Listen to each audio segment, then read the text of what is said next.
Classification किए। कलेमा यानी word, उसके 3 हिस्सा होते हैं। एक को हम इसम कहते हैं, एक को फेल कहते हैं और एक को हर्फ कहते हैं। फिर हमने इसम के बारे में शुरू किया था, यानी नाउन। अरबिक में किसी भी इसम को अच्छी तरह जानने के लिए 4 चीज जानने की जरूरत होती है। एक है आपका उसका जिन्स, एक है अदद,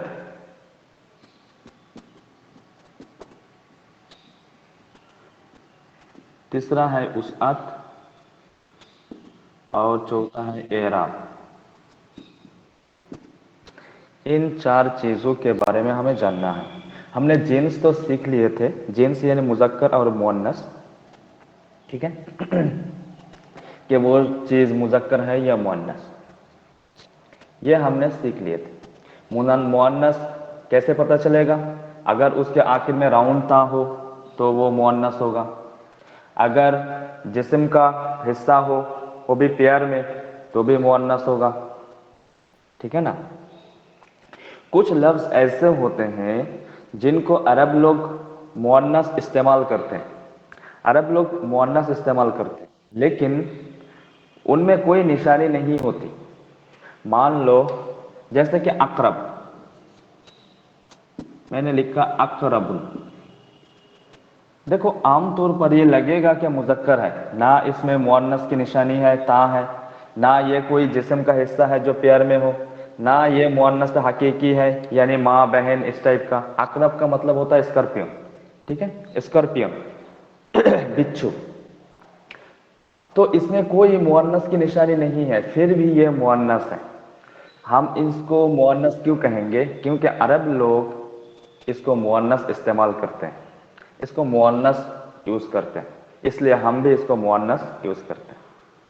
तो इस टाइप के मुअन्नस को कहते हैं मुअन्नस सिमाई, यानी जो हम सुन सुन के मुअन्नस मानते हैं। इस टाइप के बहुत सारे लफ्ज हैं, जैसे अर्दुन पृथ्वी, ये भी मुअन्नस है। जैसे नारुन आग, ये भी मुअन्नस है। जैसे किदरुन हंडी, ये भी मुअन्नस है। लेकिन अगर इन लफ्जों में आप गौर करोगे तो कहीं भी आपको मुअन्नस की निशानी नहीं मिलेगी, ठीक है। फिर भी ये मुअन्नस है क्योंकि अरब लोग इसको मुअन्नस इस्तेमाल करते हैं। आज हम सीखेंगे आदत के बारे में। आदत क्या चीज है? आदत यानी number, singular number, plural number. कोई भी लफ्ज जब वो तैयार होता है तब वो सिंगुलर ही तैयार होता है, यानी जब उस लफ्ज को बनाया जाता है तो सिंगुलर बनाए जाते हैं, फिर उसको फॉर्म किए जाते हैं प्लूरल में, ठीक है।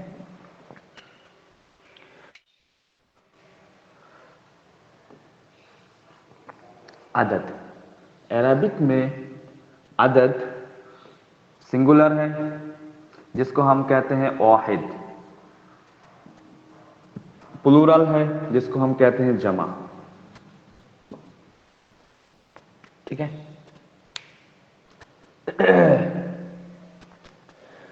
वाहिद और जमा, देखो आपने तो सुना ही होगा जुमा का नमाज, नहीं, फ्राइडे को जो पढ़े जाते हैं जुमा की नमाज। देखो वो जुमा इसी से आया है, जुम आ, जिम मीम आइन, जिम मीम आइन, एडिशनली ता ऐड किया गया है इसमें, ठीक है। जुमा को जुमा क्यों कहते हैं? देखो जुमा को जुमा इसलिए कहा जाता है, फ्राइडे के नमाज को जुमा इसलिए कहा जाता है क्योंकि उस दिन बहुत सारे लोग इकट्ठा होकर एक ही जगह नमाज पढ़ते हैं, ठीक है, इसीलिए उसको जुमा कहा जाता है।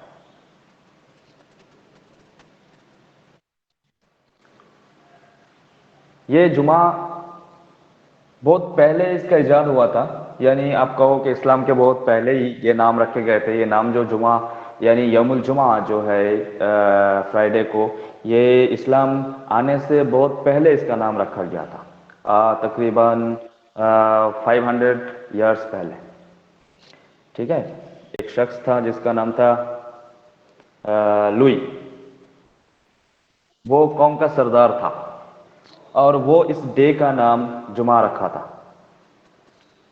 اس سے پہلے اس ڈے کو یوم عروبہ کے نام سے جانے جاتے تھے، یعنی فرائیڈے کو یوم عروبہ کے نام سے جانے جاتے تھے. پھر اس لوئی نے کیا کیا، اس دن وہ لوگ ایک جگہ بیٹھ کے میٹنگ کرتے تھے.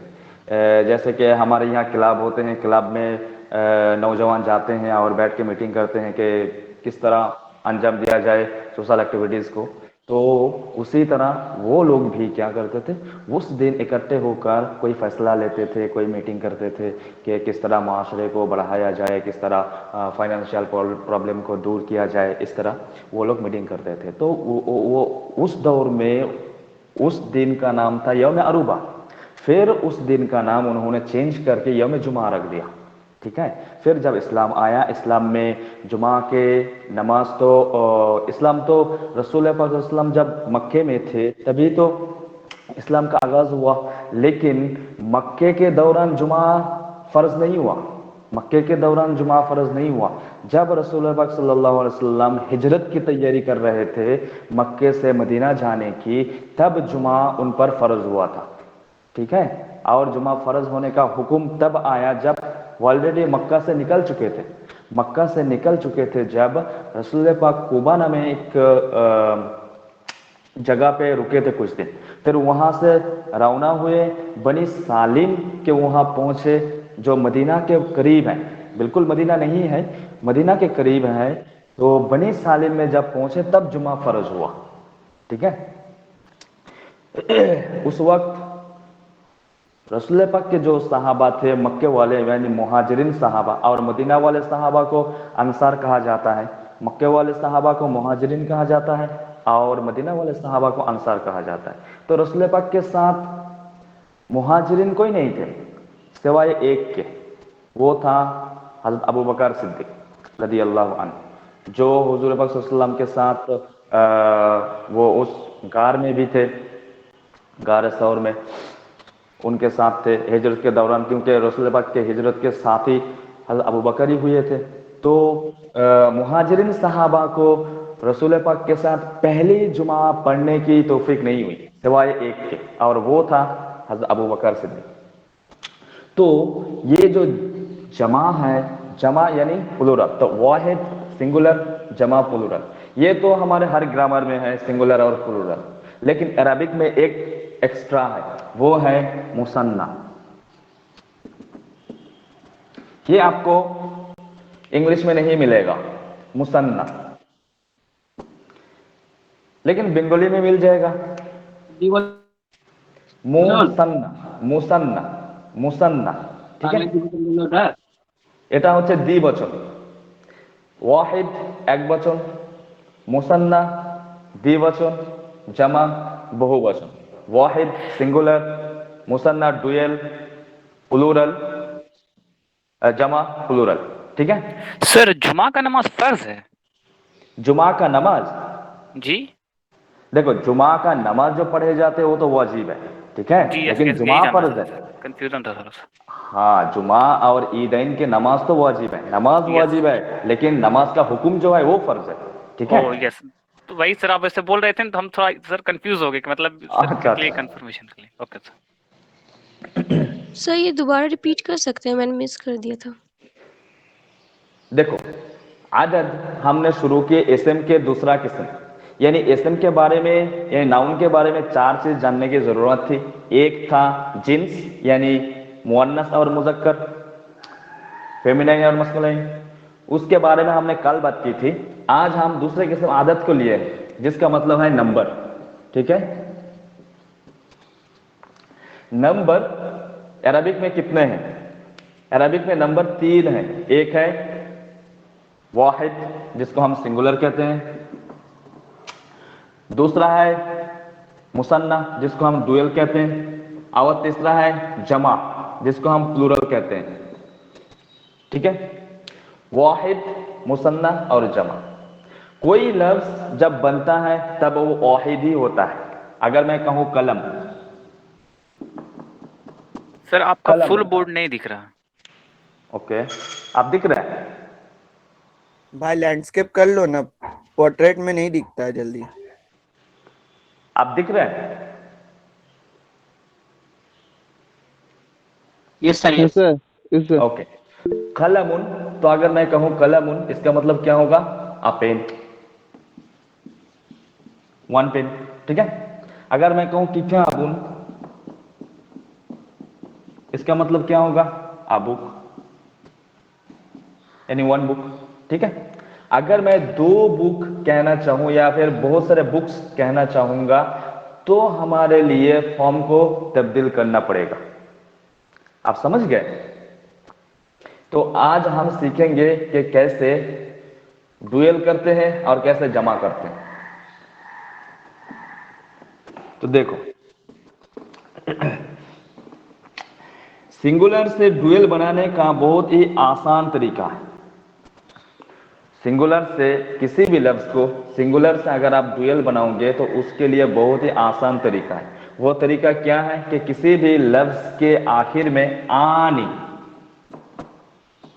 आनी आनी जोड़ दो। देखो, अलिफ और नून, अलिफ और नून जोड़ दो, नून के नीचे जेर होगा और अलिफ से पहले जबर होगा।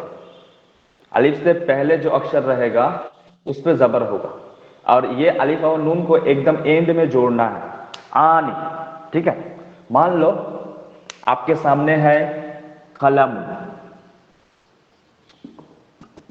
कलम, ठीक है। तो सबसे पहले क्या करना है?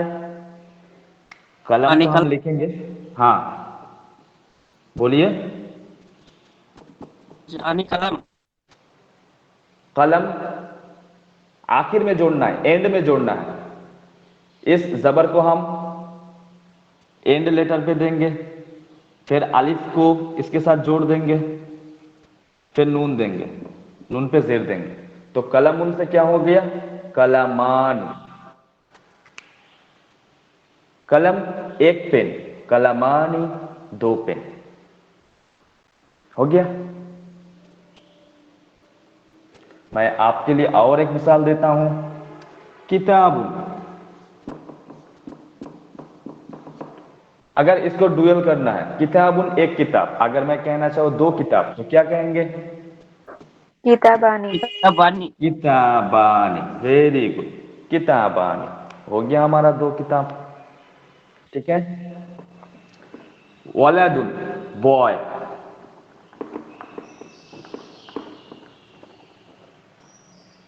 वलादुन बॉय, तो एक लड़का। अगर मैं कहूं दो लड़का तो क्या होगा? वलादाना, वलादानी। दानी, वेरी गुड। बिंतुन लड़की, अगर मैं कहूं दो लड़की, बिंतुनी। बिनतानी, ठीक है बिनतानी। जी। मुदर्रिसुन टीचर, मुदर्रसानी। मुदर्रिसानी। मुदर्रिसानी। मदरसतुन स्कूल, मदरसातानी। मदरसतानी। जामिअतुन यूनिवर्सिटी, जामिया। जामिअतानी। जामियातानी। जामिअतानी, दो यूनिवर्सिटी, ठीक है। तो ये आपके लिए कोई मुश्किल नहीं था? बेशक नहीं। ओके, हम अब जमा की तरफ चलते हैं, प्लूरल की तरफ। देखो, प्लूरल दो काइंड का होता है। एक तो रूल के खिलाफ होता है, यानी जिसमें कोई रूल फिट नहीं बैठता, वो आपको याद करने पड़ते हैं।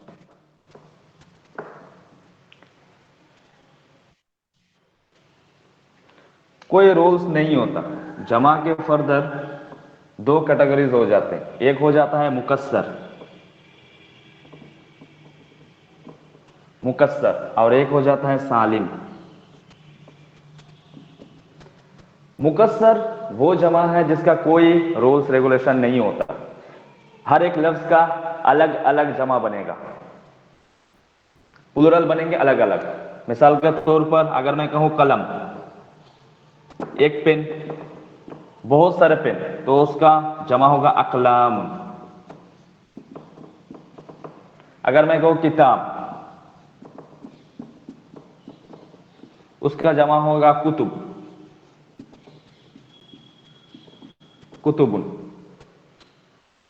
ٹھیک ہے. اگر میں کہوں ولد, اس کا جمع ہوگا اولاد. دیکھو اس میں سملیرٹیز نہیں ہے, اس قسم کے جمع میں سملیرٹیز نہیں ہے, تو یہ ہمیں کیا کرنا ہوتا ہے, یاد کرنا ہوتا ہے. ایک قسم کا جمع ہے, پلورل ہے, جس کو ہمیں یاد کرنا ہوتا ہے. ٹھیک ہے, اس کو ہم جمع مکسر کہتے ہیں. فردر ایگزامپل اور دیکھو, جیسا رجل, آدمی, اس کا جمع آتا ہے رجال. امرأۃ, مہیلا, اس کا جمع آتا ہے نساء. اس میں کوئی سملیرٹیز آپ کو نہیں ملیں گے, ہر ورڈ کا جمع الگ ہے, یہ یاد کرنا ہی پڑتا ہے. ٹھیک ہے. ایک قسم کا جمع ہے جمع سالم, جو رول کے تحت آتا ہے, یعنی جس میں قاعدہ لاگو ہوتا ہے. وہ کیا ہے؟ سر یہ یاد کرنا ہے تو سر جی جی سر اس کو یاد کرنا ہے تو سر ایک پرٹیکولر تو ورڈ ہوگا نا کہ ہاں اتنا ورڈ ہے اس کو یاد کرنا ہے, صرف کتنا ورڈز ہے نہیں, پورا؟ دیکھو اکثر عربک ورڈ جو ہے اکثر جس کا جمع مکسر ہی ہوتا ہے, یعنی اچھا آپ کہو تو 80% جمع مکسر ہوتے ہیں اور 20% جمع سالم ہوتے ہیں. وہ ٹھیک ہے. تو ڈکشنری کھول کے بیٹھو گے تو 80% آپ کو ملے گا جمع سالم. تو یہ یاد کرنا پڑتا ہے, اور یاد کرتے کرتے ہاں پیٹرن کچھ پیٹرن ہے وہ لگ بھگ 20 یا 23 پیٹرنز ہیں جس پیٹرن کے اندر ہی آتے ہیں. اگر وہ پیٹرن یاد کر لیا جائے تو اس پیٹرن کے اندر ہی سارے جمع آئیں گے. اچھا, جمع تو وہ مکسر پی ڈی ایف میں دیا ہوا ہے؟ نہیں دیا ہوا. ٹھیک ہے سر, آپ پرووائڈ کر دیجیے. دوسرا قسم ہے جو وہ ہے جمع سالم. جمع سالم کیسے بناتے ہیں؟ جیسے ہم نے مثنیٰ بنائے آخر میں آنی جوڑ کر, ٹھیک ہے, آنی جوڑ کر, اسی طرح ہم کو جمع سالم بنانا ہے اونا جوڑ کر. اونا او ہوگا, اس کے بعد نون, یہ ہم آخر میں اینڈ پہ ایڈ کریں گے, اور او سے پہلے اکشر جو رہے گا اس کو ہم پیش دے دیں گے, اونا. ٹھیک ہے. جیسے مسلم,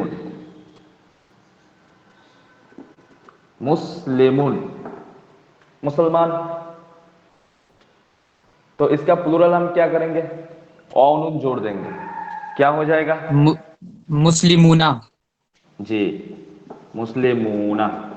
ٹھیک ہے, یہ لفظ آپ کو قرآن میں ملتے ہیں, مسلمون. اگر میں کہوں مؤمن,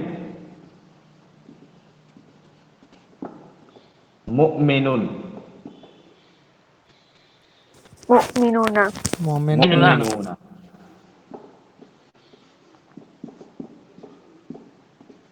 مؤمنون. ٹھیک ہے. اگر میں کہوں صالح, صالحون, صالحون صالحون. ٹھیک ہے, صالحون. تو یہ ایک جمع تھی. ठीक है, जिसको हम ऊना से करते हैं। ये बहुत ही आसान है, मुहंदिसुन मुहंदिसूना, ओके, यानी इंजीनियर, बहुत सारे इंजीनियर, मुहंदिसूना, ठीक है। चलो और एक चीज हम देख लेते हैं, ये जो था ये हमने सिर्फ मुज़क्कर के जमा किए, अगर हमें मुअन्नस को जमा करना है, सालिम मुअन्नस, सालिम मुज़क्कर ऊना से कम चल जाएगा, मुस्लिम मुस्लिमूना, मुमिन मुमिनूना, ये थे सारे के सारे मुज़क्कर थे। अगर आप देखोगे मुस्लिमून ये कौन सा लफ्ज है, मुज़क्कर है या मुअन्नस, इसका जेंडर क्या है, तो ये मुज़क्कर निकलेगा। मुमिन ये भी मुज़क्कर निकलेगा, ठीक है, जो मैंने लिखे थे ये सारे मुज़क्कर थे। अगर मुअन्नस लफ्ज को जमा करना है, प्लूरल करना है, तो हम कैसे करेंगे? आपके सामने है मुस्लिमतुन, मुस्लिमतुन, एक लेडी मुस्लिम, ठीक है, लेडी मुस्लिम, मुस्लिमतुन, आखिर में मैंने ता ऐड कर दिया। तो इसका जमा कैसे करेंगे? इसका जमा भी बहुत ही सिंपल है, आतुन, ठीक है, आखिर में अलिफ और लंबा ता ऐड कर देंगे, आतुन। तो मुस्लिमतुन, सबसे पहले हमें क्या करना होगा, इसका जो ये ता है, इधर एक ता आ रहा है, इसलिए इसका जो ये ता है ये गिर जाएगा, ठीक है। अगर जबर है तो जबर देने की जरूरत नहीं, ऑलरेडी है, हम अलिफ और ता को जोड़ देंगे, अलिफ और ता, तो मुस्लिमातुन ये जमा हो गया, और जो राउंड ता से था वो सिंगुलर था, मुस्लिमतुन मुस्लिमतुन मुस्लिमातुन, ठीक है। इस तरह मुमिनतुन, मुमिनतुन, जिसका जमा क्या होगा, मुमिनातुन। मुमिनातुन, ठीक है। देखो कुरान में अल्लाह सुब्हानहू व तआला एक जगह बहुत सारे लफ्ज इकट्ठा कर दिए औरत और मर्द के बारे में, कि मुमिनून मुस्लिमूना वल मुस्लिमात, मुसलमान औरतें, मुसलमान मर्द और मुसलमान औरत, मुमिनूना वल मुमिनात, इस तरह मुमिनूना वो भी जमाल है, वल मुमिनात वो भी जमाल है, ठीक है। कानितूना वल कानितात, साइमूना व साइमात, इस तरह बहुत सारे अल्फाज को एक जगह जमा कर दिए। अल्फाज नहीं है, वो मोमिन मुस्लिम मर्द और औरतों का सिफात है, जमा करके अल्लाह कह रहे हैं कि अगर ऐसे होगा, जो शख्स मुस्लिम होगा और जो औरत मुस्लिम होगा, जो शख्स मुमिन होगा, अल्लाह पे बिलीव करेगा, ठीक है, और कुरान पे और आखिरी पैगंबर मोहम्मद सल्लल्लाहु अलैहि वसल्लम पे बिलीव करेगा कि वो आखिरी पैगंबर है, और मोहम्मद सल्लल्लाहु अलैहि वसल्लम ने जो पैगाम लाया है कुरान, वो आखिरी किताब है, इस पे ईमान लाएगा, वो मुमिन होगा, ठीक है।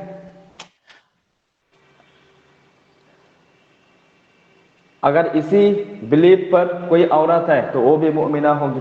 अगर ये कानितूना वल कानितात, अल्लाह ने जो कुछ उसको उनको अता फरमाया है, जो कुछ उनको अता फरमाया है दुनिया में, चाहे वो थोड़ी सी दौलत हो या बहुत ज्यादा हो, उससे वो अगर खुश हो, ठीक है, उससे अगर वो खुश हो, कानितून, और उसका शुक्रिया वो अदा करता हो, शुक्रिया वो अदा करता हो कि अल्लाह जितना तूने दिया है मैं इससे खुश हुआ, तेरे शुक्रिया अदा करता हूं, ठीक है।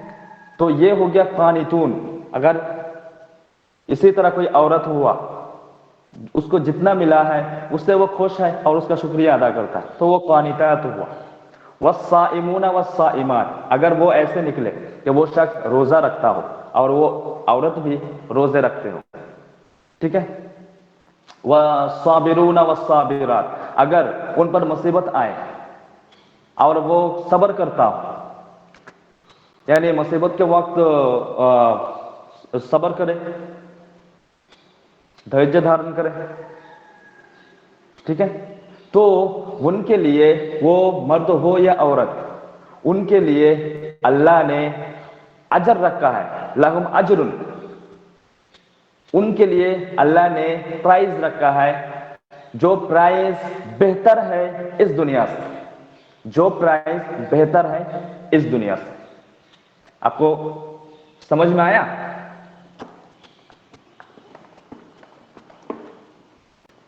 Yes sir.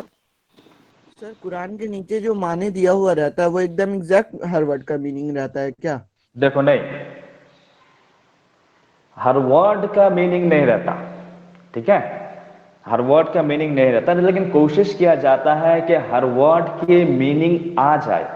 उसमें कोशिश ये रहती है कि हर वर्ड के मीनिंग रह जाए. एक लैंग्वेज से दूसरी लैंग्वेज में जब ट्रांसलेट किए जाते हैं तब ट्रांसलेट का तरीका ये होता है ना कि वर्ड टू वर्ड, बल्कि उसका जो मफहूम है,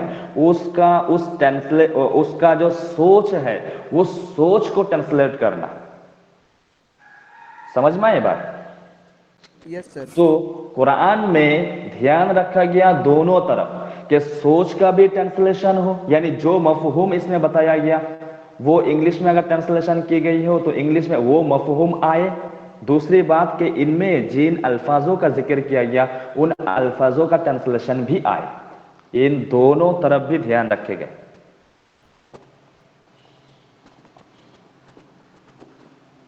तो ये था हमारा आदत. लेकिन सर, यानी कैसे, सर आपने हाँ, तो बताया कि कुरान में सर बोल रहे थे कि आपने तो बताया कुरान में ऐसे भी वर्ड है जिसके सर ट्रांसलेट नहीं होते, तो सर उसका ट्रांसलेट कैसे किया गया? मैं समझा नहीं. सर जैसे अलिफ लाम बोलो, मीम कुरान में वगैरह ऐसा था ना, उस तरह का वर्ड सर हाँ, जो उसका स्टार्टिंग तो में ट्रांसलेट आता है. नहीं होता, उसका तो माने देखो मुझे समझ में नहीं आया, आपका आवाज कट रहा है. सर वो बोल रहा है कि आप एक मर्तबा बताए थे कि एक वर्ड ऐसा था जिसका हुजूर सल्लल्लाहु अलैहि वसल्लम ने जिक्र फरमाया था और कहा था यहाँ पे खुदा ने मेरा नाम एक ये भी रखा है, उस तरह का वर्ड का सर वो बोल रहा है. अच्छा, उसका हुरूफ मुक़त्ता, यस सर. हाँ, उस तरह के वर्ड के मीनिंग नहीं लिखे जाते, ठीक है. वहां लिखा जाता है वल्लाहु आलम बिमुरादिही, यानी अल्लाह बेटर नन, अल्लाह is better known about this. तो अल्लाह बेहतर जानता है इस बारे में, ये लिखा जाता है उसके ट्रांसलेशन में.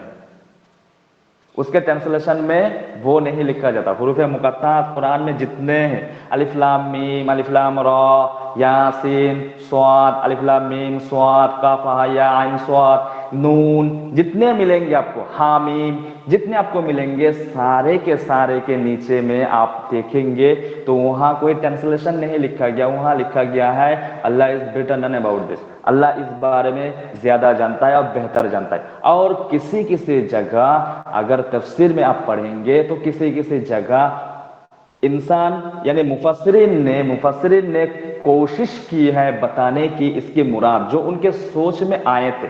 उन्होंने ये नहीं कहा कि इसका मतलब यही है, उन्होंने ये कहा कि इसका मतलब ये हो भी सकता है. जैसे कि अलिफ लाम मीम, ठीक है, तो अलिफ लाम का मतलब हुआ अल्लाह और मीम का मतलब हुआ मोहम्मद. किसी मुफस्सिरीन ने ये बताया है कि इसका मतलब ये भी हो सकता है, लेकिन ये श्योर नहीं कि यही मतलब है, ठीक है. उन्होंने अपने तरफ से ये सोच निकाला, लेकिन ये नहीं कहा कि यही मतलब है. समझ गए? ये कुछ मुफस्सिरीन का कहना है. जी,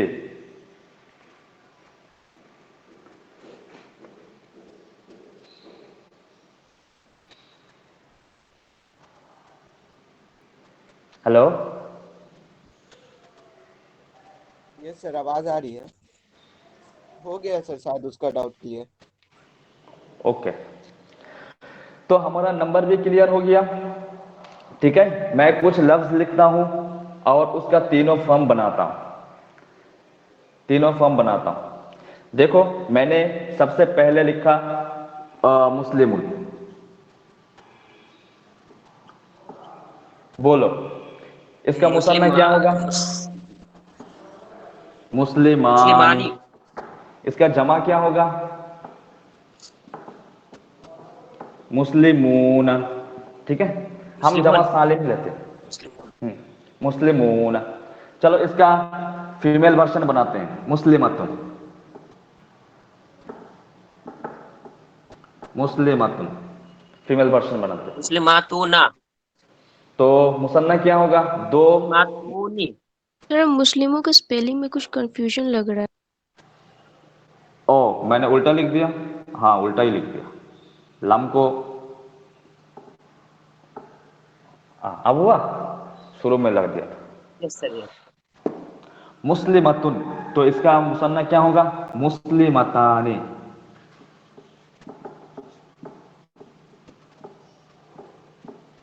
मुस्लिमतुन, मुस्लिमतानी। ठीक है, एक मुसलमान औरत, दो मुसलमान औरत, बहुत सारे मुसलमान औरत, क्या होगा? मुस्लिमातूना। मुस्लिमातुन। ठीक है, बहुत सारे मुसलमान औरत। चलो और एक लफ्ज क्या करते हैं?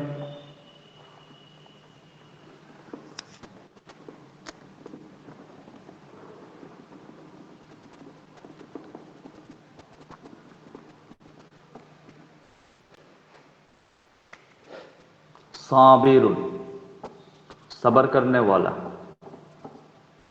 इसका क्या होगा? दो साबिरू। तो हो जाएगा साबिरूना। साबिरानी। साबिरानी। ठीक है, जमा क्या हो जाएगा? साबिरुन। साबिरूना। ठीक है, इसका फीमेल वर्जन क्या होगा? साबिरतुन। ठीक है, फिर इसका मुसन्ना क्या होगा? साबिरुतानी। साबिरतानी। फिर इसका जमा क्या होगा? साबिरातुन। साबिरातुन। Very good. ठीक है, सर हेलो। हेलो। हाँ, सर ये बड़ी वाली ता को क्या बोलते हैं सर अरबी में? इसको बोलते हैं ताए मबसूता। इस ता को कहते हैं ताए मुदव्वरा, राउंड ता। इस ता को यस। कहते हैं ताए मबसूता, खुली ता। ठीक है, या फिर लंबा ता। चलो आखिर और एक लफ्ज क्या करते हैं, फिर इसको हम क्लोज कर देंगे।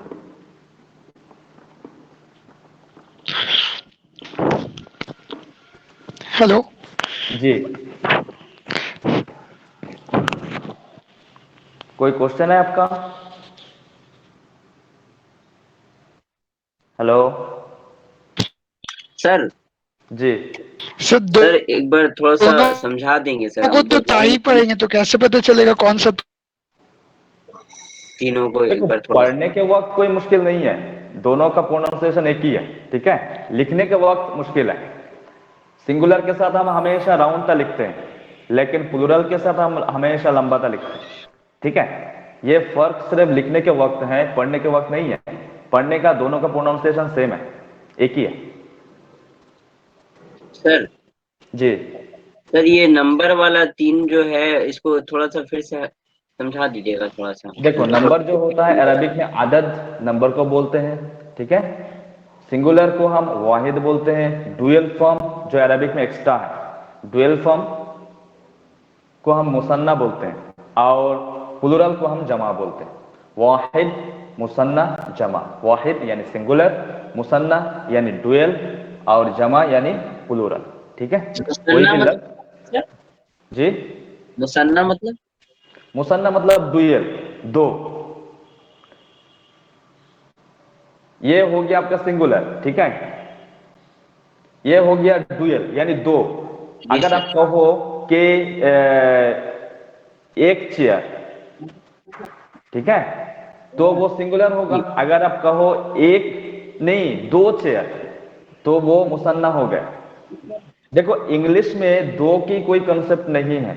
इंग्लिश यस में सर। या तो एक या तो बहुत सारे, एक या तो बहुत सारे। ठीक है, अगर मैं कहूं, अगर मैं कहना चाहूं कि मेरे पास क्या है, मेरे दो बेटे हैं, तो आप कैसे कहोगे?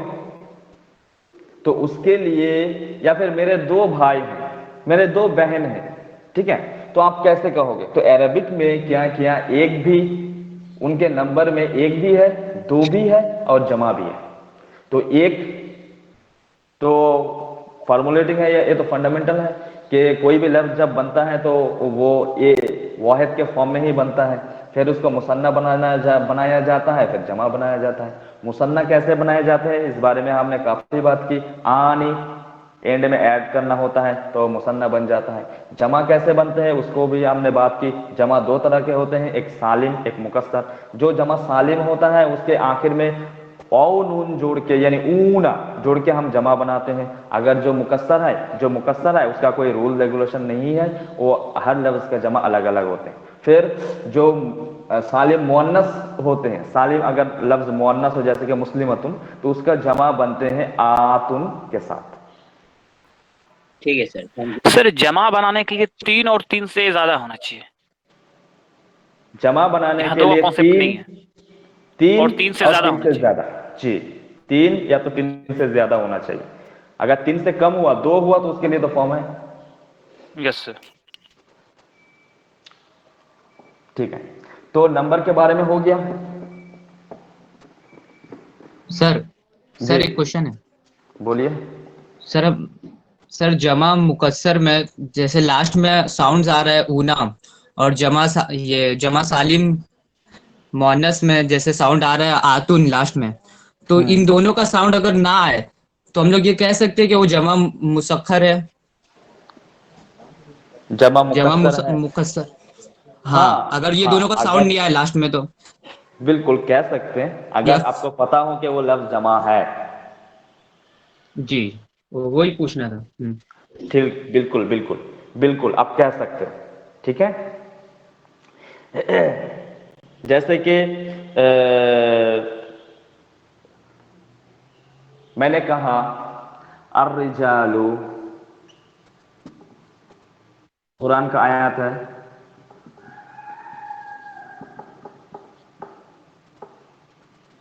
कव्वामूना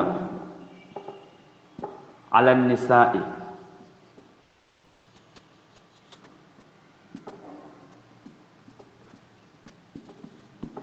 अगर मैं आपसे कहूं कि रिजाल जमा है तो आप फौरन बता सकते हैं ये कौन सा जमा है?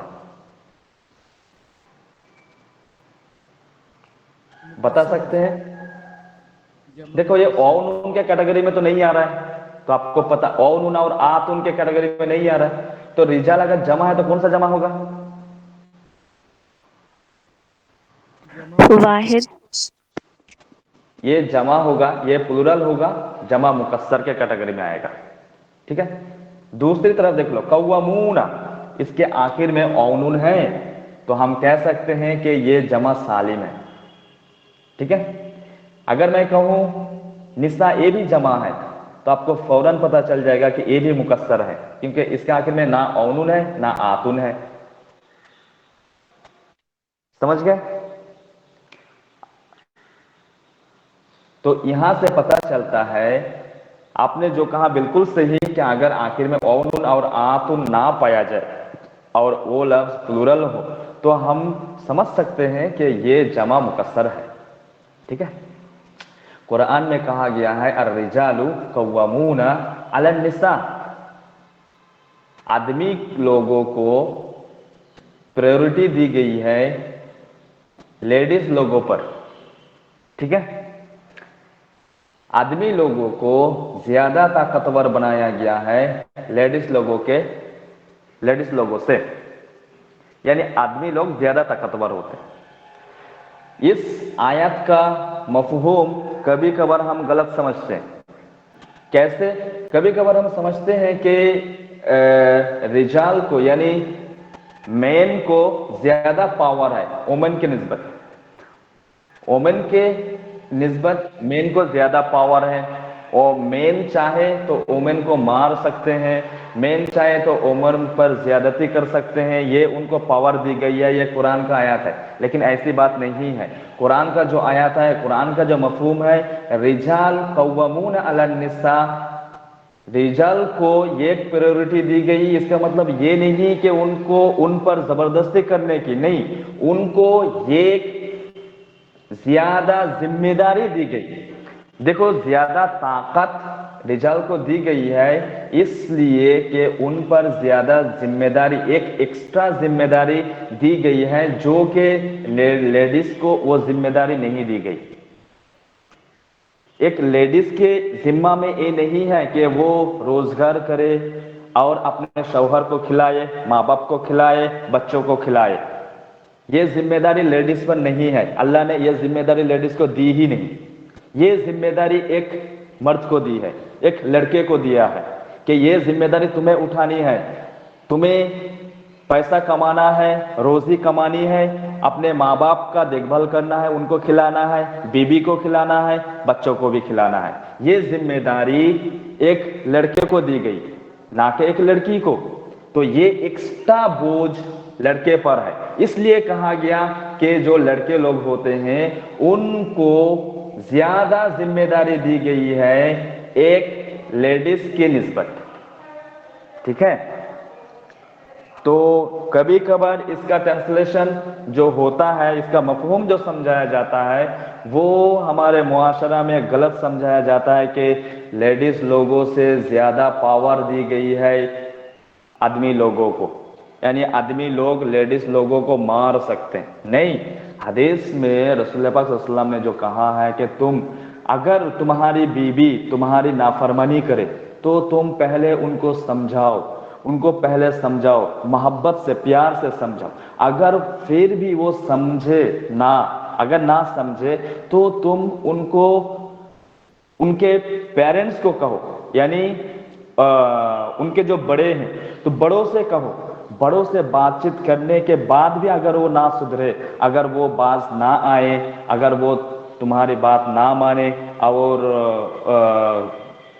वो काम करते रहे जो ठीक नहीं है, तो तुम क्या करो, फिर तुम उनको मार सकते हो। लेकिन मिसवाक आप समझते हो ना, मिसवाक जिससे क्या किया जाता है, मिसवाक तो आप समझते हो ना, मिसवाक से मार सकते हो। आप बोलो ब्रश।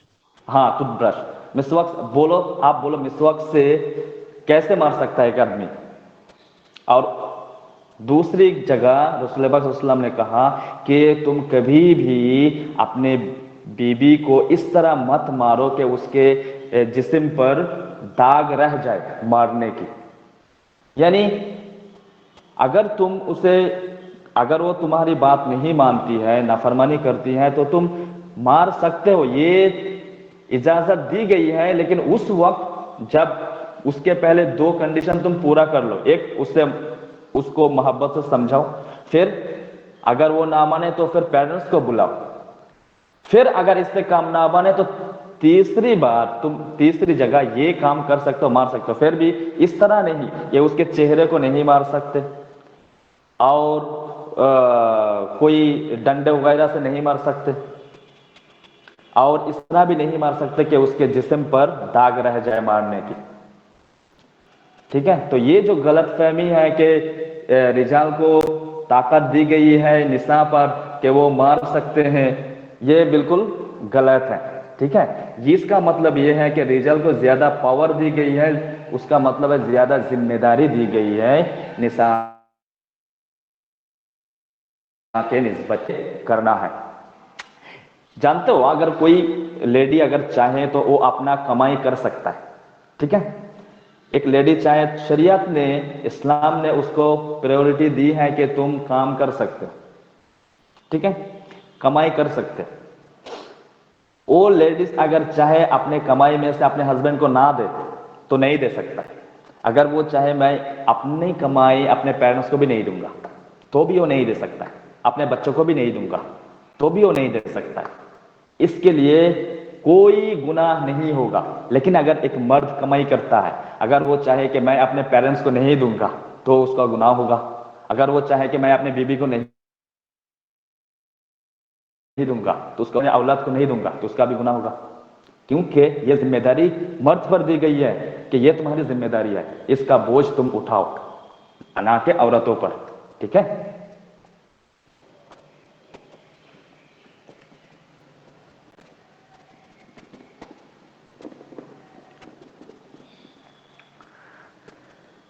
तो ठीक है, बाकी क्लास हम कल शुरू करेंगे, अगले दिन। आज तो टाइम भी हो गया है। Okay sir. नहीं सर, कंटिन्यू करें, आज में क्लास नहीं है हम लोगों का। और अच्छा,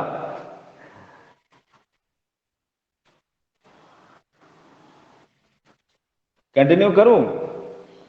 सर Yes, sir, एग्जाम के continue लिए कीजिए, क्वेश्चन sir. आप खुद ही सेट करेंगे।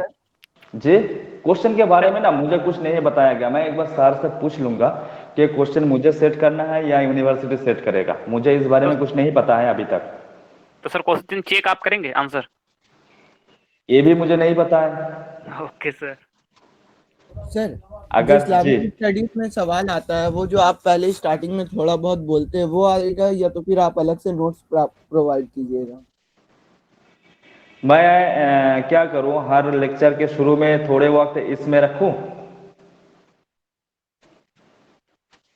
हम पूछ रहे हैं सर, आप स्टार्टिंग में थोड़ा बहुत बताते ना हिस्ट्री, तो वही जी। से आएगा, या तो फिर हम लोग को हमारे अलग पास से बुक्स आप नहीं है तो आप कहना पीडीएफ पड़ेगा? प्रोवाइड कर सकते हैं हमें। इसके लिए हाँ, वो तो सिर्फ अरबिक के लिए था, इस्लामिक स्टडीज के लिए नहीं था। इस्लामिक स्टडीज के लिए नहीं था।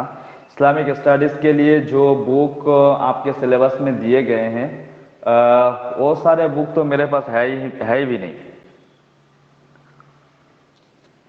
शायद इंटरनेट से आप लोगों को मिल जाएगा। मैं क्या करता हूँ, मैं हर लेक्चर के शुरू में, हर दिन लेक्चर के शुरू में कुछ वक्त बस इस्लामिक स्टडीज पर रखूंगा। ठीक है?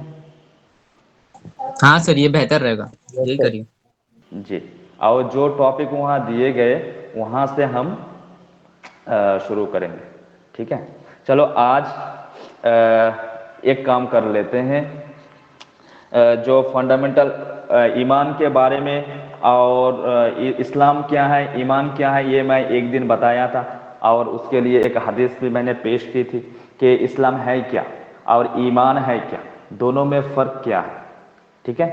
दोनों में फ़र्क क्या है, इस्लाम और ईमान, दोनों में फ़र्क क्या है। देखो, इस्लाम, कोई आदमी जब कलमा पढ़ लेता है, कोई आदमी जब कलमा पढ़ लेता है तो उसके अंदर इस्लाम आ जाता है। अगर वो कहे अशहदु अल्ला इलाहा इल्लल्लाह, मैं गवाही देता हूँ कि माबूद एक ही है, अल्लाह है। ठीक है? और अन्ना मुहम्मदन रसूलुल्लाह, और मोहम्मद सल्लल्लाहु अलैहि वसल्लम उसके पैगंबर हैं। अगर कोई आदमी इतना कहे तो वो मुसलमान है। ठीक है?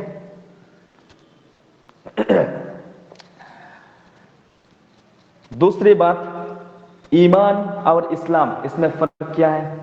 ईमान के कैटेगरी में वो चीज आ जाते हैं कि ईमान सिर्फ कलमा से काफी नहीं होगा, ईमान के लिए और चीज चाहिए।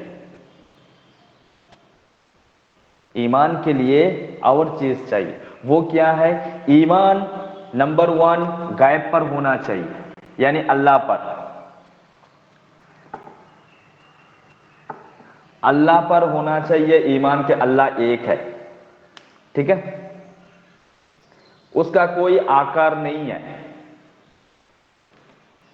उसका कोई तस्वीर नहीं है, उसका कोई तस्वुर भी नहीं है, उसका कोई आकार नहीं है। ठीक है? वो हई और कय्यूम है, यानी वो हमेशा जागते रहते हैं, कभी उसको नींद नहीं आती। ठीक है? और इंसान जिस तरह जन्म लेते हैं वो ना किसी से जन्मा है, और इंसान जिस तरह दूसरे को जन्म देते हैं इस तरह ना वो किसी को जन्म दिया है, यानी ना वो किसी से जन्म लिए और ना किसी को जन्म दिए। ठीक है? तीसरी बात, जिस तरह इंसान एक दूसरे से शादी करते हैं, यानी मेल फीमेल से शादी करते हैं, यानी बीबी होता है, अगर कोई बीबी हो तो उसका शौहर होता है, इस तरह अल्लाह का ना बीबी है ना शौहर है। ठीक है? तो एक तरफ ना अल्लाह के माँ बाप हैं, ना बच्चे हैं, ना बीबी है ना शौहर है। ठीक है? अल्लाह एक है।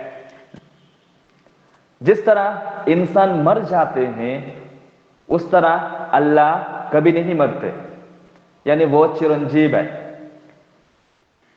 कय्यूम है, ہمیشہ سے ہے اور ہمیشہ رہیں گے.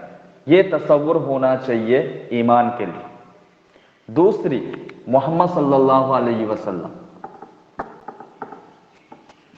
محمد صلی اللہ علیہ وسلم آخری پیغمبر ہیں. ان کے بعد کبھی کوئی نبی نہیں آئے گا, کوئی نبی نہیں آئے گا ان کے بعد. ٹھیک ہے, آپ کو یہاں میں ایک فرق بتا دوں, نبی اور رسول. نبی اور رسول دو لفظ ہیں. نبی کس کو بولتے ہیں, رسول کس کو بولتے ہیں؟ محمد صلی اللہ علیہ وسلم نبی بھی ہے, رسول بھی ہے. نبی کن کو بولا جاتا ہے, رسول کن کو بولا جاتا ہے؟ دیکھو, جن کو اللہ نے میسنجر بنا کے بھیجا وہ تو نبی ہے, لیکن جن کو نئی شریعت دے کے بھیجا, جیسے کہ نئی شریعت مطلب جیسے کہ محمد صلی اللہ علیہ وسلم کو قرآن دیا گیا, موسیٰ علیہ السلام کو تورات دیا گیا تھا, عیسیٰ علیہ السلام کو انجیل دیا گیا تھا, داؤد علیہ السلام کو زبور دیا گیا تھا, یہ جو کتاب. ٹھیک ہے, اگر کسی نبی کو کتاب دیا جاتا ہے تو وہ رسول بن جاتے ہیں. اب سمجھ گئے, دونوں میں یہ فرق ہے. نبی کو کتاب نہیں دیا جاتا. کبھی کبھار ایسا ہوتا ہے کہ نبی کو پہلے نبی کے شریعت پر بھی بھیجا جاتا ہے, جیسے کہ ابراہیم علیہ السلام کے زمانے میں کئی نبی تھے. ابراہیم علیہ السلام کا جو بھتیجا تھا لوط علیہ السلام, وہ بھی نبی تھے, وہ بھی نبی تھے. لیکن لوط علیہ السلام اور ابراہیم علیہ السلام دونوں ایک ہی زمانے کے نبی تھے, لیکن ان دونوں کو ایک ہی شریعت پر چلنا تھا, وہ تھا ابراہیم علیہ السلام کا شریعت. موسیٰ علیہ السلام اور ہارون علیہ السلام دونوں نبی تھے, دونوں آپس میں بھائی تھے, دونوں کو ایک ہی شریعت پہ بھیجا گیا تھا, وہ تھا موسیٰ علیہ السلام کا شریعت. سمجھ گئے نا؟ تو ایسا ہوتا ہے کہ نبی کو بھیجا جاتا ہے پہلے نبی کی شریعت پر, لیکن رسول کو بھیجا جاتا ہے ایک نئی شریعت دے کر. محمد صلی اللہ علیہ وسلم رسول ہے, نبی تو ہے ہی نہیں, رسول بھی ہے. ٹھیک ہے, تو کہا گیا لا, محمد صلی اللہ علیہ وسلم نے کہا لا نبی یا بعدی, میرے بعد اور کوئی نبی نہیں آئیں گے, میرے بعد اور کوئی نبی نہیں آئیں گے. دیکھو, رسول ہونے کے لیے نبی ہونا شرط ہے, رسول ہونے کے لیے نبی ہونا شرط ہے. اگر نبی نہیں تو وہ رسول نہیں بن سکتے. لیکن رسول بننے,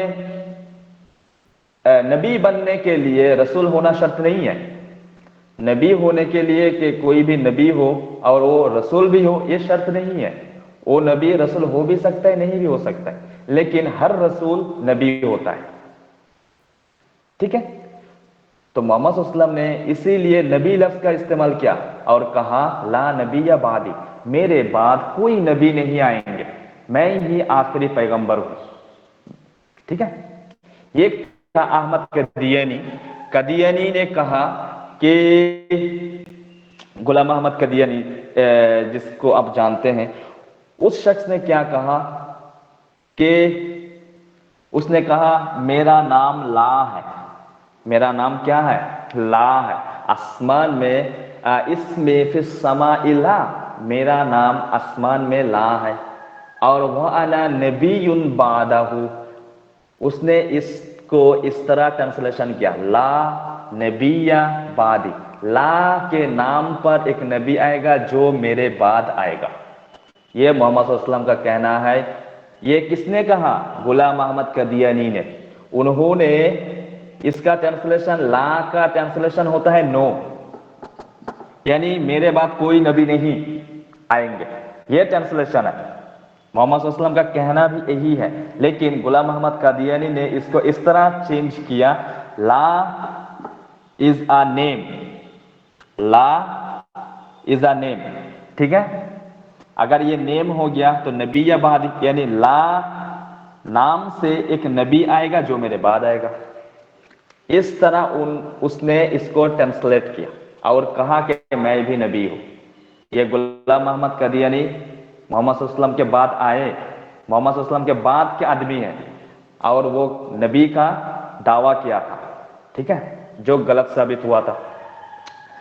پھر اس کا موت کہاں ہوا؟ جو نبی دبی کیا, اس کا موت ہوا ٹوائلٹ میں. تو ہر قادیانی جو ایسا مانتا ہے کہ محمد صلی اللہ علیہ وسلم کے بعد پھر نبی آئیں گا, وہ ہر قادیانی, اس کا کوئی ایمان تو نہیں ہے. تو ایمان ہونے کے لیے یہ شرط ہے کہ محمد صلی اللہ علیہ وسلم کو آخری پیغمبر مانے. سمجھ گئے نا؟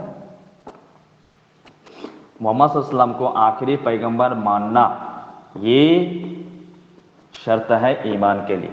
اور تیسری چیز ہے قرآن, کہ قرآن آخری کتاب ہے. تیسری چیز قرآن. قرآن آخری کتاب ہے اور آسمانی کتاب ہے. یہ انسان کا بنایا ہوا کتاب نہیں ہے, بلکہ یہ اللہ کا بھیجا ہوا کتاب ہے. اس میں کوئی بھی حرف انسان کا نہیں ہے, بلکہ ہر حرف اللہ کا دیا گیا ہے. ٹھیک ہے, یہ وحی کے ذریعے آسمان سے زمین پہ آیا. قرآن سب سے پہلے لکھا ہوا تھا لوح محفوظ میں. قرآن سب سے پہلے لکھا ہوا تھا لوح محفوظ میں. آپ کو ایک بات بتاؤں, اللہ نے سب کچھ بنانے سے پہلے سب سے پہلے کیا بنایا تھا؟ نبی کا پہلے, ہاں, حضرت آدم صلی اللہ علیہ وسلم ماں ہوا کے. اس سے پہلے تو فرشتہ بن چکے تھے آدم سے بنانے کے پہلے, کیونکہ قرآن میں اللہ نے کہا ہے. سر نبی کا نور بنایا تھا سر. نبی کا نور سے سب سے پہلے بنا تھا, آسمان کا تارا حساب رکھا تھا. جبریل علیہ السلام قلم کو بنایا تھا. ہاں, کس کو؟ قلم سر حضرت محمد صلی اللہ علیہ وسلم کو. ہاں, جواب تو دیا, محمد صلی اللہ علیہ وسلم کے نور کو سب سے پہلے بنایا گیا تھا. دیکھو, سب سے پہلے جو چیز بنائے گئے تھے محمد صلی اللہ علیہ وسلم کے نور. یہ کائنات بنانے سے پہلے سب سے پہلے محمد صلی اللہ علیہ وسلم کے نور بنائے گئے تھے. ٹھیک ہے, یہ آپ کا جواب جو ہے صحیح ہے. محمد صلی اللہ علیہ وسلم کے نور بنانے, اگر میں کہوں محمد صلی اللہ علیہ وسلم کو, تو محمد صلی اللہ علیہ وسلم کو تو بھیجا گیا بہت بعد, یعنی آپ کہو کہ اینڈ کی طرف بھیجا گیا. ان کا نور جو بنایا گیا تھا سب سے پہلے, قرآن میں ایک آیت آتا ہے نون والقلم وما یسطرون.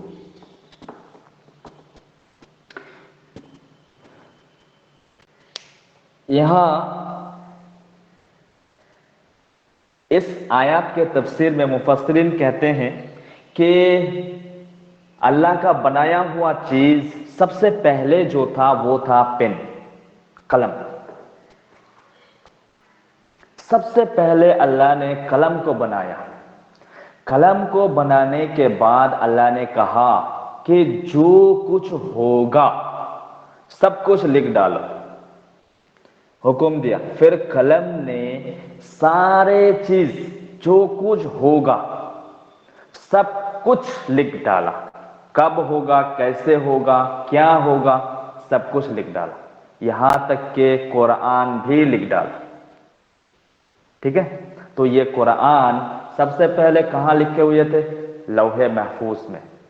ٹھیک ہے, اللہ نے قرآن میں جو قسم کھائی ہے کہ میں اس قرآن کا حفاظت کروں گا, میں اس قرآن کا حفاظت کروں گا, وہ قسم کس قرآن کے لیے ہے؟ وہ قسم لوح محفوظ میں جو قرآن ہے اس قرآن کے لیے ہے. اور اللہ نے اس قرآن کو 70,000 فرشتے کے ذریعے اس کو باؤنڈری بنا کے اس کا حفاظت کیا بھی ہے. ٹھیک ہے, دنیا میں جو قرآن بھیجے گئے, جو پتہ میں لکھے گئے ہیں, اس کے بارے میں نہیں, پھر بھی یہ بھی حفاظت ہے, پھر بھی یہ بھی حفاظت ہے. آپ کہو گے کہ قرآن آسمان سے دنیا میں کیسے آیا؟ سب سے پہلے دنیا میں قرآن کیسے آئے؟ آسمان سے آئے، یعنی فرشتے کے ذریعے، جبریل علیہ السلام کے ذریعے. پورے قرآن کو ایک مرتبہ، دیکھو قرآن نازل ہونے کے لیے دو لفظ قرآن میں آئے ہیں، ایک ہے انزلہ، ایک ہے نزلہ. انزلہ اور نزلہ دونوں میں تھوڑا تھوڑا فرق ہے. انزلہ اور نزلہ. انزلہ اس کا مطلب ہوتا ہے ایک ہی مرتبہ پورے کو نازل کرنا. ٹھیک ہے، میرے پاس ایک بک ہے، میں نے پورے بک آپ کو دے دیے، یہ ایک دینا ہوتا ہے. میرے پاس بک ہے، میں نے کیا کیا، پورے بک کو نہیں، ایک ایک پیج ایک ایک دن آپ کو دیا، یہ بھی ایک دینا ہوتا ہے. ٹھیک ہے، تو قرآن جو لوح محفوظ ہے یہ ساتوں آسمان کے اوپر ہے، اللہ کے عرش کے سامنے. وہاں سے پورا قرآن پہلے آسمان میں، جو آسمان ہمیں دکھائی دیتا ہے، پہلے آسمان میں آئے ایک ہی مرتبہ، یعنی یہ تھا انزلہ کا لفظ. پھر وہاں سے 23 برس 23 ایئر ان کے مدت سے تھوڑے تھوڑے کر کے محمد صلی اللہ علیہ وسلم کو بھیجا گیا جبریل امین کے ذریعے. ٹھیک ہے، تو یہ تھا تو قرآن کے نزول، آسمان سے زمین پر آئے. لیکن قرآن جس وقت اتارا گیا تھا محمد صلی اللہ علیہ وسلم اس کو لکھواتے کیسے تھے؟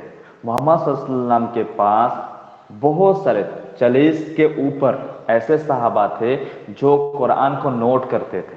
جب ہی محمد صلی اللہ علیہ وسلم پر وحی اترتا تھا، محمد صلی اللہ علیہ وسلم اپنے صحابہ کو بلا کر لکھوا دیتے تھے. لکھوانے کے بعد جب وہ نوٹ ڈاؤن کر لیتے تھے، پھر محمد صلی اللہ علیہ وسلم ان کو کہتے کہ آپ سناؤ کیا لکھے ہو. پھر ایک پڑھتے محمد صلی اللہ علیہ وسلم، اگر اس میں کوئی تشریح کی ضرورت ہوتی کہ یہاں غلطی ہوا ہے، یہاں ایک پوائنٹ ہونا چاہیے، یہاں ایک نقطہ ہونا چاہیے، یہاں ایک کامہ ہونا چاہیے، محمد صلی اللہ علیہ وسلم اس کو تصحیح کر دیتے. پھر دوسرے کو سنتے، پھر تیسرے کو سنتے، اس طرح تصحیح کرتے.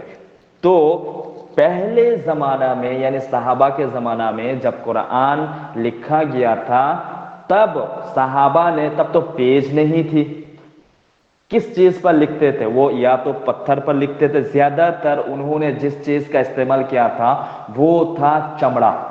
ٹھیک ہے، چمڑے کو پیج بنا کے چمڑے پر لکھتے تھے. دوسری چیز جس کو استعمال کیا گیا لکھنے کے لیے وہ تھا بقل، یعنی درخت کے کھال، یعنی پودا. ٹھیک ہے، درخت ٹری کا جو کھال ہوتا ہے، ٹری کے کھال کو سکھایا گیا اور اس پر لکھا گیا. تیسری چیز جس پر قرآن لکھا گیا تھا وہ تھا پتھر پر لکھا گیا تھا. چوتھی چیز جس پر قرآن لکھا گیا تھا وہ تھا پتا، درخت کے پتے. پانچویں چیز جس پر قرآن لکھا گیا تھا وہ تھا کپڑا. ٹھیک ہے، کپڑے پر بھی لکھتے تھے. یعنی جن کے پاس جو صحابہ لکھتے تھے ان کے پاس جو چیز جب میسر ہوتی تھی وہ چیز لے کے آ جاتے تھے اور لکھ دیتے تھے، ان پر لکھ کے وہ سنبھال کے رکھتے. تو پھر جب محمد صلی اللہ علیہ وسلم کا وصال ہو گیا، پھر بئر معونہ میں جب 70 حفاظ قتل کر دیے گئے، 70 حفاظ صحابہ ایک ساتھ قتل ہو گئے. یہ ایک بڑی اسٹوری ہے، میں اس میں نہیں گھسنا چاہتا، کس طرح قتل ہوئے تھے یہ میں نہیں گھسنا چاہتا، اس میں بہت بڑی اسٹوری ہے. تو حضرت عمر رضی اللہ عنہ کے ذہن میں آیا کہ اگر اس طرح حفاظ صحابہ جن کے دل میں قرآن حفظ ہے، حفاظ صحابہ اگر قتل ہوتے جائیں گے، اگر ختم ہوتے جائیں گے، تو ایک دن ایسا آئے گا جب قرآن کا کچھ حصہ غائب ہو جائے گا. ان کو سب سے پہلے یہ خوف آیا، ڈر آیا. تو حضرت عمر فاروق رضی اللہ عنہ، تب خلیفہ حضرت ابو بکر صدیق تھے، رسول اللہ صلی اللہ علیہ وسلم کے بعد پہلے خلیفہ بنے حضرت ابو بکر صدیق رضی اللہ عنہ. تو عمر فاروق رضی اللہ عنہ نے حضرت ابو بکر رضی اللہ عنہ کے پاس گئے اور انہوں نے مشورہ دیا کہ قرآن کو اکٹھا کیا جائے. قرآن بکھرے ہوئے تھے، قرآن تو تھے لیکن قرآن بکھرے ہوئے تھے، ایک جگہ جمع کیا گیا نہیں تھا. ایسی صورت میں نہیں تھے. جن صحابہ نے قرآن لکھتے تھے وہ ان کے پاس لکھے ہوئے تھے لیکن بکھرے ہوئے تھے. ہم نے کہا 40 صحابہ تھے, ایسے 40 سے زیادہ بھی تھے. ٹھیک ہے, تو قرآن کو جمع کرنے کے لیے حضرت ابو بکر صدیق رضی اللہ عنہ کو مشورہ دیا گیا, حضرت عمر رضی اللہ عنہ نے یہ مشورہ دیا, لیکن بات ہوا کہ حضرت ابو بکر صدیق رضی اللہ عنہ کو انہوں نے انکار کر دیا کہ میں نہیں کرتا, میں نہیں کروں گا. جو چیز رسول پاک نے نہیں کیا میں کیوں کروں, رسول پاک نے قرآن اکٹھا نہیں کیا میں کیوں کروں. ٹھیک ہے, پہلے مرتبہ میں حضرت ابو بکر صدیق رضی اللہ عنہ نے انکار کر دیا کہ میں نہیں کروں گا, لیکن حضرت عمر رضی اللہ عنہ حال نہیں چھڑے. پھر ایک جد ہوا, پھر ایک جنگ ہوا, اس جنگ میں پھر 70 صحابہ مارے گئے, حفاظ صحابہ, صرف حفاظ صحابہ 70 مارے گئے. تب حضرت عمر فاروق نے پھر آ کے حضرت ابو بکر صدیق رضی اللہ عنہ کو کہا کہ آپ دیکھ رہے ہیں کس طرح حفاظ صحابہ کے شہید ہو رہے ہیں, اگر اس طرح چلتے رہیں گے تو ایک دن ایسا آئے گا کہ قرآن کا حصہ ختم ہو جائے گا, قرآن کا کوئی حصہ غائب بھی ہو جائے گا, پتہ بھی نہیں چلے گا, کیونکہ ہمارے بعد حفاظ اگر نہیں رہے تو قرآن کا اکٹھا کرنا ضروری ہے. انہوں نے سمجھایا, پھر حضرت ابو بکر صدیق رضی اللہ عنہ نے راضی ہوئے کہ ٹھیک ہے چلو اکٹھا کرتے ہیں. پھر انہوں نے مشورہ کیا اور زید بن ثابت رضی اللہ عنہ جو سب سے مشہور صحابہ تھے قرآن لکھنے کے لیے, یعنی کوئی اگر موجود نہیں ہوتا جب وہی نازل ہوتے تھے, ہر کوئی موجود 40 صحابہ ہر کوئی موجود ہوں گے ایسی بات تو نہیں ہے, کوئی غائب ہوتا تھا, لیکن سارے وہی میں جو موجود ہوتے تھے لکھنے کے وقت وہ زید بن ثابت رضی اللہ عنہ تھے. تو یعنی قرآن کب کس طرح کس چیز کے لیے اس کا پس منظر کیا ہے, سارے بیک گراؤنڈ سب کچھ حضرت زید بن ثابت رضی اللہ عنہ کے پاس موجود تھا, وہ جانتے تھے سب سے زیادہ. تو حضرت ابو بکر اور حضرت عمر بیٹھ کے یہ مشورہ کیے کہ ایک ٹیم بنایا جائے. تو انہوں نے حضرت زید بن ثابت رضی اللہ عنہ اور دیگر 6 بڑے بڑے صحابہ جو قرآن کے حفاظ بھی تھے اور قراء بھی تھے, قاری بھی تھے, اور قرآن کے ہر نزول ہونے کا جو تاریخ ان کو پتا تھا کہ کس پس منظر کے دوران یہ قرآن کا آیت نازل ہوا تھا. تو ایسے 6 صحابہ کا ایک ٹیم بنائے گئے, ٹھیک ہے, اور کہا گیا کہ جن جن کے پاس قرآن لکھا ہوا ہے وہ لے کے آئے اور ہر آیات کو وہ پریزنٹ کرے 2 گواہ کے بنا پر, کہ وہ 2 گواہ گواہی دے گا کہ اس شخص نے اس آیت کو رسول صلی اللہ علیہ وسلم کے سامنے بیٹھ کے لکھا ہے, میں نے دیکھا ہے. 2 گواہ ہونا چاہیے ہر آیت کے پیچھے, ٹھیک ہے. تو اس طرح اس 6 صحابہ کے ٹیم نے پورے قرآن کو جمع کر لیا اور ہر آیت کے پیچھے اس طرح 2 گواہ مانگے. ایک آیت ایسا آیا جس کا گواہ 1 مل رہا تھا, 2 نہیں ملا, ٹھیک ہے. لیکن اس صحابی کے بارے میں رسول پاک نے کہا کہ یہ جو صحابیہ ان کا نام میں بھول گیا, ان صحابی کے بارے میں رسول صلی اللہ علیہ وسلم کا فرمان تھا کہ ان کا گواہ اکیلا ہی کافی ہے. یعنی کسی چیز کے لیے اگر آپ شادی کے لیے کہو تو شادی کے لیے 2 گواہ کی ضرورت ہوتی ہے. اسلام میں کسی بھی چیز کے لیے 2 گواہ کی ضرورت ہوتی ہے, ٹھیک ہے. اور وہاں بھی شرط لگایا گیا تھا کہ 2 گواہ کی ضرورت ہے. لیکن اس صحابی کے لیے رسول پاک صلی اللہ علیہ وسلم نے کہا تھا کہ اگر یہ شخص گواہی دے گا کسی چیز کے لیے تو اس کا اکیلا ہی گواہ 2 کے برابر ہے. اسی لیے جب اس شخص نے گواہی دیا, اس صحابہ نے گواہی دیا کہ میں نے دیکھا, تو ان کے اکیلے کی گواہی دونوں کے برابر ثابت ہوئی ہے اور اس آیت کو انکلوڈ کر لیا گیا, ٹھیک ہے. جی سر, تو رسول اللہ صلی اللہ علیہ وسلم نے صرف انہی صحابی کو کیوں مطلب ایسا منتخب کیا کہ وہ ایک گواہی میں کافی ہے, کچھ ایسا اس میں اسپیشلٹی کیا تھا ان میں کچھ؟ ان کے پیچھے ایک ہسٹری تھی, ٹھیک ہے, ان کے پیچھے ایک ہسٹری تھی. ان کے پیچھے ایک ہسٹری تھی. جس طرح ابو بکر رضی اللہ عنہ کو صدیق کا لفظ ملا, صدیق کا لقب ملا. کیوں صدیق کا لقب کیوں ملا حضرت ابو بکر صدیق کو؟ حضرت ابو بکر صدیق جب محمد صلی اللہ علیہ وسلم نبوات کا دعویٰ کر چکے تھے مکہ میں کہ میں نبی ہوں, اللہ کا بھیجا ہوا تمہارے طرف, ٹھیک ہے, محمد صلی اللہ علیہ وسلم نے جب نبوات کا اعلان کر دیا تب حضرت ابو بکر صدیق موجود نہیں تھے. دیکھو حضرت ابو بکر صدیق محمد صلی اللہ علیہ وسلم کے بہت ہی قریبی دوست ہیں, یعنی ان دونوں کا دوستانہ بچپن سے ہے. جب محمد صلی اللہ علیہ وسلم کا عمر 15 سال ہوئی ہے تب سے لے کے حضرت ابو بکر صدیق محمد صلی اللہ علیہ وسلم کے دوست ہیں. حضرت ابو بکر صدیق سے محمد صلی اللہ علیہ وسلم 2 سال بڑے ہیں, ٹھیک ہے. ان دونوں کا دوستی بہت گہری ہے اور بچپن سے ہے. ہر وقت ہر جگہ حضرت ابو بکر صدیق محمد صلی اللہ علیہ وسلم کے ساتھ رہتے تھے, دونوں میں اتنی محبت تھی.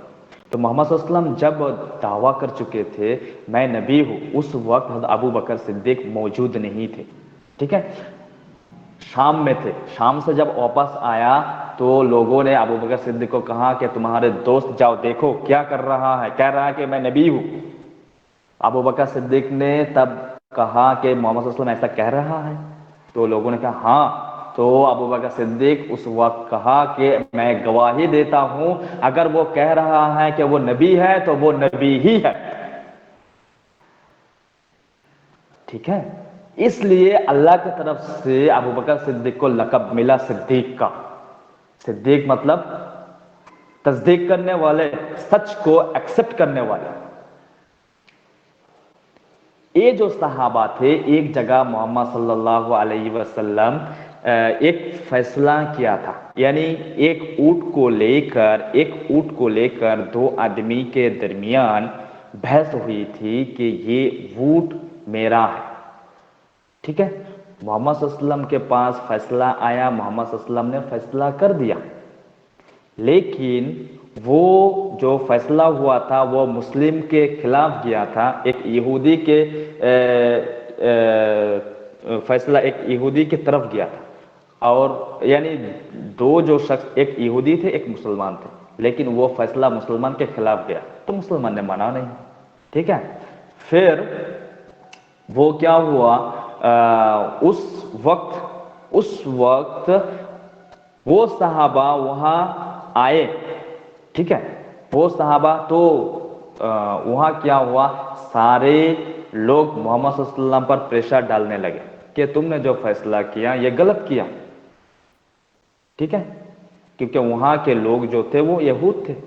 محمد صلی اللہ علیہ وسلم پر پریشر ڈالنے, اس وقت محمد صلی اللہ علیہ وسلم کے ساتھ کوئی صحابہ نہیں تھا. پھر وہ صحابہ آئے, جب وہ صحابہ آئے اور ان کو کہا گیا کہ محمد صلی اللہ علیہ وسلم نے ایسے فیصلہ کیا, تم کیا کہتے ہو؟ تو اس صحابہ نے کہا کہ اگر محمد صلی اللہ علیہ وسلم نے ایسا فیصلہ کرتا ہے تو وہ صحیح فیصلہ کرتا ہے.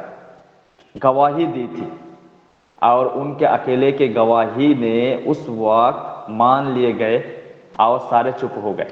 اس وقت محمد صلی اللہ علیہ وسلم نے اس صحابہ کو یہ لقب دیا تھا کہ تمہاری اکیلی کی گواہی کسی دلیل کے ایکسپٹ کرنے کے لیے کافی ہے. یعنی تم اگر اکیلا ہی کسی جگہ گواہی دو تو تمہاری اکیلے کی گواہی 2 کے برابر ہے, ٹھیک ہے. اس لیے ان کے گواہی کو 2 کے برابر مان. آئی بات سمجھ میں؟ تو یہ تھا قرآن اکٹھا ہونا. پھر قرآن کو اکٹھا کر لیا گیا, ایک جگہ ہو گئے. وہ حضرت ابو بکر صدیق کے پاس تھے. جب ابو بکر صدیق انتقال کر گئے تو حضرت عمر رضی اللہ عنہ کے پاس آ گئے. عمر رضی اللہ عنہ خلافت, عمر رضی اللہ عنہ خلیفہ ہوئے. عمر رضی اللہ عنہ کے انتقال کے بعد وہ جو جمع کیا گیا قرآن تھا, وہ قرآن مصحف آپ کہہ سکتے ہو, جس کو مصحف یعنی جو قرآن کا جو بک ہوتا ہے, کتاب ہوتا ہے, اس کو مصحف کہا جاتا ہے. تو وہ جو مصحف تھا وہ مصحف حضرت عمر رضی اللہ عنہ کے بعد ان کی بیٹی حضرت حفصہ رضی اللہ عنہا جو محمد صلی اللہ علیہ وسلم کی بیوی تھی ان کے پاس تھی. پھر جب حضرت عثمان غنی رضی اللہ عنہ خلیفہ ہوئے تو ان کے دوران ایک اور نئی چیز دکھائی دی. وہ کیا تھا, قرآن کو नाजिल किया गया था अला सबात अहरुफ। देखो कुरान का पढ़ने का स्टाइल एक नहीं था। जब नाजिल किया गया था कुरान को पढ़ने का स्टाइल था 7 डिफरेंट 7 स्टाइल था। ठीक है, कोई इस स्टाइल में माहिर था तो कोई उस स्टाइल में माहिर था। तो जब सहाबा अलग अलग जगह कुरान सिखाने के लिए गए तो कोई शाम में आया, कोई इराक में गया, कोई ईरान में गया।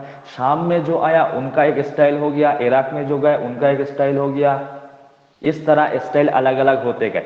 फिर मुसलमानों में क्या हुआ, जब ऐसा हुआ कोई शख्स ऐसे होते थे जिनको सारे उसूलों के बारे में नहीं पता था, यानी 7 जो स्टाइल है उन 7 स्टाइल के बारे में नहीं पता। ठीक है, फिर किसी एक ने कुरान पढ़ी एक स्टाइल से, तो दूसरे बंदे को वो स्टाइल नहीं पता, तो वो स्टाइल को उसने गलत करार दिया कि तुम जो पढ़ रहे हो गलत है, तुम गलत कुरान पढ़ रहे हो। इस तरह मुसलमानों के दरमियान झगड़ा हुआ इस बात को लेकर। ठीक है, तब उस्मान गनी रजी अल्लाह अन्हु ने यह सोचा कि ये झगड़ा बढ़ते ही चले जाएंगे, क्योंकि एक आदमी के लिए 7 स्टाइल याद करना मुश्किल है। हो सकता है वो 7 स्टाइल अपना ना पाए, तब तो मुश्किल हो जाएगा। तो उन्होंने क्या किया कि कुरान को जब नाजिल किया गया सबसे उम्दा स्टाइल जो है कुरैश के स्टाइल को बाकी रखा, बाकी जितने स्टाइल थे उनको बंद कर दिया और कुरान को सिर्फ एक ही स्टाइल जो को कुरैश के स्टाइल है उस स्टाइल में पूरी लिखे गए। 7 स्टाइल को छोड़कर सिर्फ कुरैश के स्टाइल जो थे उस स्टाइल में पूरे लिखे गए और उसका 7 मुसहफ बनाए, 7 बुक बनाए गए और 7 कंट्री में अलग अलग भेजे गए। ठीक है, तब से आज तक जो मुसहफ हमारे सामने होते हैं, हमारे पास होते हैं, ये हजरत उस्मान गनी रजी अल्लाह अन्हु का इकट्ठा किया हुआ या फिर आप कहो लिखवाया हुआ मुसहफ है। तब इसमें ना ज़ेर ज़बर था ना पॉइंट था। স্যার जी স্যার जी বলছি কুরাইশে যে লেখা হয় এই লেখাটার কারণটা কি? মানে আর তো 7 রকম ছিল, তো 7 রকমের লেখা হয়নি কেন? क्योंकि মানে रसूल पाक सल्लल्लाहु अलैहि वसल्लम ने कहा था कि लहजे में सबसे बेहतरीन लहजा जो है वो कुरैश का लहजा है और कुरैश के लहजे में कुरान को उतारा गया है। जब तुम्हें कुरान के किसी लफ्ज में शुबा हो, मीनिंग में प्रॉब्लम हो, तो तुम कुरैश के लहजे के तहत जो मीनिंग आता है उसको पकड़ो। यह रसूल सल्लल्लाहु अलैहि वसल्लम का फरमान था। इसलिए हजरत उस्मान गनी रजी अल्लाह अन्हु को इस राय को बेहतर समझा। ठीक है, ঠিক আছে স্যার। अच्छा, तो कुरान पर ईमान रखना चाहिए कि ये अल्लाह का भेजा हुआ किताब है। इसके बाद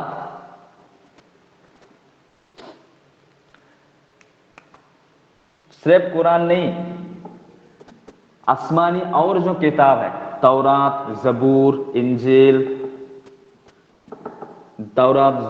इंजील, उनके बारे में भी ईमान रखनी चाहिए कि ये भी अल्लाह का भेजा हुआ किताब है आसमान से। ठीक है, इनके बारे में भी ईमान ऐसी होनी चाहिए, विश्वास ऐसा होना चाहिए कि ये भी अल्लाह का भेजा हुआ किताब है आसमान से। 5वां चीज, मोहम्मद सल्लल्लाहु अलैहि वसल्लम के अलावा इनसे पहले जो पैगंबर भेजे गए थे वो भी अल्लाह के पैगंबर ही थे, जैसे कि ईसा अलैहिस्सलाम, मूसा अलैहिस्सलाम, इब्राहिम अलैहिस्सलाम, शुआइब अलैहिस्सलाम, सालेह अलैहिस्सलाम, नूह अलैहिस्सलाम, इब्राहिम अलैहिस्सलाम, जितने नबी थे इनसे पहले आए थे वो सारे के सारे अल्लाह का भेजा हुआ ही था। इस बारे में भी ईमान होना चाहिए, यानी अंबिया के बारे में। ठीक है, सारे अल्लाह के नबी थे, ये ईमान होना चाहिए। 7वां क्या है कि अल्लाह का जिस तरह अल्लाह ने 6 इंसान को बनाया है, इंसान अल्लाह का मखलूक है, इंसान अल्लाह का बनाया हुआ है। इसी तरह अल्लाह ने फरिश्तों को भी बनाया है, ठीक है। फरिश्ते पर भी ईमान होना चाहिए कि फरिश्ता है जिनको अल्लाह ने बनाया है। इंसान को मिट्टी से बनाया, फरिश्तों को नूर से बनाया गया, ठीक है। तो फरिश्ते पर भी ईमान होना चाहिए। इंसान तो गलती करते हैं, फरिश्ता कभी गलती नहीं करते, इस पर भी ईमान होना चाहिए। इंसान अल्लाह के नाफरमानी करते हैं, लेकिन फरिश्ते कभी अल्लाह के नाफरमानी नहीं करते। फरिश्ते कभी खाते नहीं, उनका भूख नहीं है। फरिश्ते कभी सोते नहीं, उनको नींद भी नहीं है। वो हमेशा अल्लाह के इबादत में मसरूफ रहते हैं। जैसे कि दुनिया में हमारे लिए इबादत गाह सबसे अच्छा जो इबादत गाह है वो काबा है, ठीक है। कि इसी तरह आसमान में, हर आसमान में फरिश्तों के इबादत करने के लिए उनके लिए भी एक एक मस्जिद बनाए गए, ठीक है। और वो ही उनका किबला है। हर आसमान में अलग अलग एक किबला है।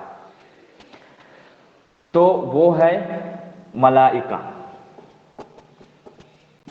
यानी फरिश्तों के बारे में भी ईमान होना चाहिए, ठीक है। सातवां चीज जो है वो है बास बादल मौत।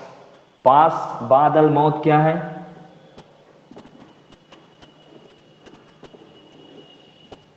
कि मौत के बाद फिर हमको यानी इंसान को जिंदा किया जाएगा और हिसाब निकास किए जाएंगे, और हिसाब निकास के जो फल मिलेगा, अगर वो गुनहगार ठहरेगा तो उसको जहन्नम भेजा जाएगा, अगर वो सालेह नेककार ठहरेगा तो उनको जन्नत भेजा जाएगा।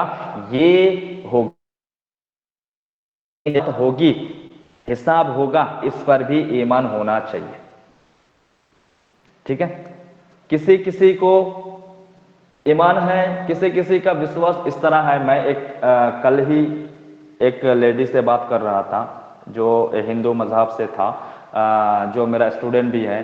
तो मैंने उनसे जब बात की उनके रिलीजन के बारे में, यानी मैं अपना रिलीजन, उनके रिलीजन के बारे में जानने के लिए मैं उनसे कुछ पूछना चाहता था। पूछा तो उन्होंने बताया, और उनका जो बिलीव है वो ये है कि इंसान को दोबारा जिंदा नहीं किया जाएगा, एक ही जिंदगी है, और वो ये है, वो इस दुनिया में है। इस दुनिया में जिसको शांति मिलती है वही उसके लिए स्वर्ग है, और जिसको तकलीफ मिलती है वही उसके लिए नर्क है, ठीक है। तो मैंने कहा कि अगर ऐसा ही है तो फिर इंसाफ कहाँ है? इंसाफ कहाँ है? मैं अगर कहूँ कि मुझे तकलीफ क्यों, मेरे बगल में जो रहते हैं उनको, वो तो इतने आराम से रह रहे हैं, वो भी इबादत करते हैं, मैं भी इबादत करता हूं। जिस हुक्म का अल्लाह ने पालन करने के लिए कहा वो भी करते हैं, मैं भी करता हूं, ठीक है। भगवान ने जिस हुक्म का पालन करने के लिए कहा वो भी करते हैं, मैं भी करता हूं। तो फिर उसको आराम क्यों मिल रहा है, मुझे तकलीफ क्यों मिल रहा है? मैंने कौन सी जुर्म कर दी? तो ये इंसाफ कहाँ हुआ? भगवान को ये तो कहा जाएगा कि भगवान जुल्म कर रहे हैं। तो उस लेडी ने मुझसे कहा कि नहीं, ऐसे नहीं होता। अगर दुनिया में किसी को तकलीफ मिलती है तो इसका मतलब ये होता है कि वो पिछले जन्म में कोई गुनाह की होगी, इसके लिए उसको ये तकलीफ मिल रहा है। मैंने कहा आप पिछले जन्म में विश्वास करते हैं? उन्होंने कहा कि हाँ। मैंने कहा आप मौत के बाद जो जिंदगी है इस पर आप विश्वास नहीं करते, यानी स्वर्ग और नर्क पे आप विश्वास नहीं करते, आप पिछले जन्म की बात कर रहे हैं, ये कैसे मुमकिन है? तो उन्होंने तो कोई प्रूफ नहीं दिया मुझे, सिर्फ इतना कहा कि नहीं, मैं पिछले जन्म में विश्वास करता हूँ, और हिंदू धर्म के अनुसार यही है कि पिछले जन्म में जो गुनाह करते हैं इस जन्म में उसको उसकी सजा मिलती है। पिछले जन्म में अगर कोई अच्छाई करता है तो इस जन्म में उसको उसका फल मिलता है। ऐसा ही है हिंदू धर्म के विश्वास में यही है। تو اسلام کا جو विश्वास ہے वो ये नहीं, इस्लाम पुनर्जन्म में विश्वास नहीं करता कि इंसान को अगले जन्म में अगर कोई अच्छाई की हो तो इस जन्म में उसको स्वर्ग मिलेगा, इस बारे में इस्लाम विश्वास नहीं करता। इस्लाम का जो थॉट है, इस्लाम का जो प्रिंसिपल है वो ये है कि इस जन्म के बाद एक जन्म है, ये जो जन्म है इस जन्म को बतौर एग्जाम दिया गया। ये दुनिया एक एग्जाम की जगह फील्ड है, यहाँ भेजा गया इंसान को और इंसान को बताया गया कि तुम्हें ये करना है। आप इंसान क्या करते हैं ये इंसान का अपनी बात है। इंसान को अगर दूसरे जानवर से अलग बनाया गया, उनके पास एक हथियार दिए गए, वो है सोच, वो है फर्क करने की कुव्वत अच्छाई और बुराई में, जो दूसरे जानवर को नहीं दिए गए, सिर्फ इंसान को दिए गए। इंसान अच्छाई और बुराई में फर्क कर सकता है, लेकिन दूसरे जानवर अच्छाई और बुराई में फर्क नहीं कर सकता। इंसान खुद को बेहतर बना सकता है, दूसरे जानवर खुद को बेहतर नहीं बना सकता। अब देखो दुनिया में दोनों को एक ही साथ भेजा गया, इंसानों को और जानवरों को दोनों को एक ही साथ भेजा गया, है ना। आप पढ़ोगे आदम और ईव की कहानी, उनकी हिस्ट्री, तो आपको पता लगेगा कि आदम अलैहिस्सलाम को और ईव यानी हवा अलैहिस्सलाम को जन्नत से दुनिया में भेजे गए, उनके साथ सांप भी और शैतान को भी जन्नत से निकाले गए दुनिया में। तो इंसान को और जानवर को, सांप तो हैवान है, दुनिया में एक ही साथ भेजे गए, ठीक है। लेकिन इंसान ने अपनी जिंदगी बेहतर बना ली। जानवरों का अपने जिंदगी जीने की तरीका वही है जो पहले था। आज भी वो शिकार करके खाते हैं, आज भी वो झगड़ा करते हैं, उनमें कोई बदलाव नहीं आया। लेकिन इंसान खुद को डेवलप कर लिए, क्यों? क्योंकि इनके पास अल्लाह ने वो चीज दी जो जानवरों को नहीं दी, वो है फर्क करने की कुव्वत अच्छाई और बुराई में। इसके बिना पर ये एग्जाम होगा। अल्लाह ने सब कुछ दुनिया में दिया, अच्छाई भी दिया, बुराई भी दिया, सब कुछ दुनिया के सामने रख दिया, एक अच्छाई एक बुराई। फिर तुम्हें फर्क करने की कुव्वत भी दी गई कि ये अच्छा है ये बुरा है, ये फर्क तुम कर सकते हो। फिर तुम कौन सी चीज अपनाते हो ये तुम्हारी बारी है। चाहे तो तुम बुराई भी अपना सकते हो, चाहे तो तुम अच्छाई भी अपना सकते हो। जो आप अपनाओगे उसके बिना पर आपको बदला मिलेगा आखिरत में। मान लो यहाँ किसी का ये सवाल होता है कि कोई दुनिया में ऐसे शख्स बहुत हैं जो अल्लाह को बिलीव नहीं करता, अल्लाह को नहीं मानता, ठीक है ना। तो अल्लाह उनको खिलाते क्यों है? उनको मार देते दुनिया में, ऐसा क्यों नहीं किया? ऐसा ना करने के रीजन यही है कि ये एग्जाम हॉल है। एग्जाम हॉल में पेपर दिए जाते हैं और टाइम दिए जाते हैं, उसके दौरान आप जो चाहे करो, कोई कुछ नहीं कहेगा। आप कुछ भी लिखो, ना भी लिखो तो भी कोई कुछ नहीं कहेगा। लेकिन एग्जाम खत्म होने के बाद आपका वो पेपर चेक किया जाएगा आपने क्या किया, ठीक है। तो दुनिया में कोई भी कितने भी गुनाह कर ले, उसके लिए उसको पकड़ नहीं होगा, पकड़ होगा आखिरत में जब वो जाएगा, फिर उसका हिसाब होगा। हिसाब किताब के बाद उसका जो मकाम होगा उसे वहां भेजा जाएगा, ठीक है। तो ये था ईमान के बारे में थोड़ी सी जानकारी, 7 चीजों की जो करनी है। एक अल्लाह पर विश्वास, एक मोहम्मद सल्लल्लाहु अलैहि वसल्लम पर विश्वास। किस किस चीज का विश्वास ये मैंने तफसील से आप लोगों को बताया। इन चीज पर ईमान होनी चाहिए, तब उसको मुमिन कहा जाएगा, ठीक है सर। जी। तो सर नमाज और रोजा और ज़कात को कैसे क्लासिफिकेशन करेंगे आप सर?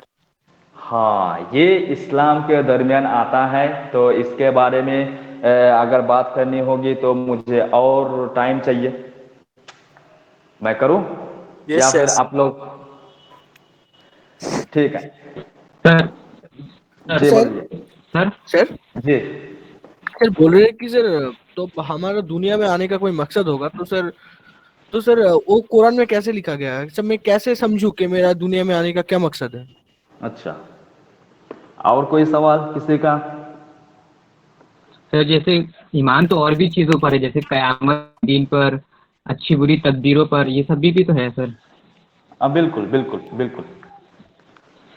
हाँ मैं एक चीज छोड़ गया, वो है तकदीर।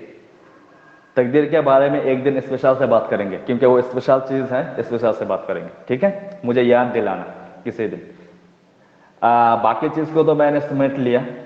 हाँ सर आपका जो नेक्स्ट क्लास क्वेश्चन रखें ना। था, ठीक है नेक्स्ट क्लास में बात करेंगे। आपका जो क्वेश्चन था वो है दुनिया में किस लिए भेजा गया हमें, ठीक है? हमको पता कैसे लगेगा? अगर आप जब कुरान पढ़ेंगे, कुरान जो है ये दस्तूर है, कुरान जो है ये इंसान को किस तरह रहना चाहिए, ये आप मान लो कि कॉन्स्टिट्यूशन है, ठीक है? कोई अगर आप कोई चीज़, आप इंजीनियर लोग बेहतर समझ पाओगे इस चीज़ को। गाइड बुक जो होता है, आप कोई चीज़ इन्वेंट करते हो तो इन्वेंट करते हो, इन्वेंट करने के बाद वो चीज़ कैसे चलाना है उसके साथ आप एक बुक भी देते हो, है ना? आप हाँ सर। मोबाइल खरीदोगे तो मोबाइल कैसे चलाना है उसके साथ आपको एक बुक भी मिलेगा। जो नहीं जानता वो बुक पढ़ के सीखेगा। एक गाइड बुक होता है। तो जिस क्रिएटर ने हम लोगों को बनाया, तो हम लोगों के लिए क्या बेहतर है, क्या अच्छाई है, क्या बुराई है, हम लोगों को क्या करना चाहिए, किन किन चीज़ों से बचना चाहिए, ये सब वही बेहतर बता पाएंगे जिसने हमें बनाया, ठीक है ना? इसीलिए उन्होंने हमारे लिए एक गाइड बुक भी बना दी, और वो है कुरान। तो कुरान में कहा गया है कि इंसान को इस वजह से बनाए गए ताकि उनमें कौन बेहतर है, ताकि वो अल्लाह का इबादत करे। सबसे पहली बात, इंसान को इस वजह से बनाए गए ताकि वो अल्लाह का इबादत करे। अल्लाह के इबादत के लिए ही इंसान को बनाए गए, यानी अल्लाह का फर्मा बरदार होने के लिए, अल्लाह को पूजा करने के लिए, वर्शिप करने के लिए, ठीक है? इसके साथ साथ इंसान बहुत कुछ करते हैं अल्लाह के वर्शिप के लिए। अल्लाह ने तो इतना नहीं कहा कि पूरे दिन मेरे ही इबादत में तुम डूबे रहो। जो रहते हैं उनकी बात अलग है, जो रहते हैं उनकी बात अलग है। मैं वो नहीं कहता कि आप पूरे दिन, अल्लाह ने तो सिर्फ 5 वक्त मंगा है, 5 मिनट करके, 5-10 मिनट करके, कि इस वक्त आ जाओ मेरे घर में और मेरे लिए सिजदा करो। 5 टाइम 10 मिनट। और साल में एक बार 1 महीना के लिए रोजा रखो। तुम्हारे पास ज्यादा पैसे हैं तो दूसरे को खिलाओ, अपने रिश्तेदारों को तोहफा दो, अपने करीबी को, अपने पड़ोसी को खिलाओ, ज़कात दो।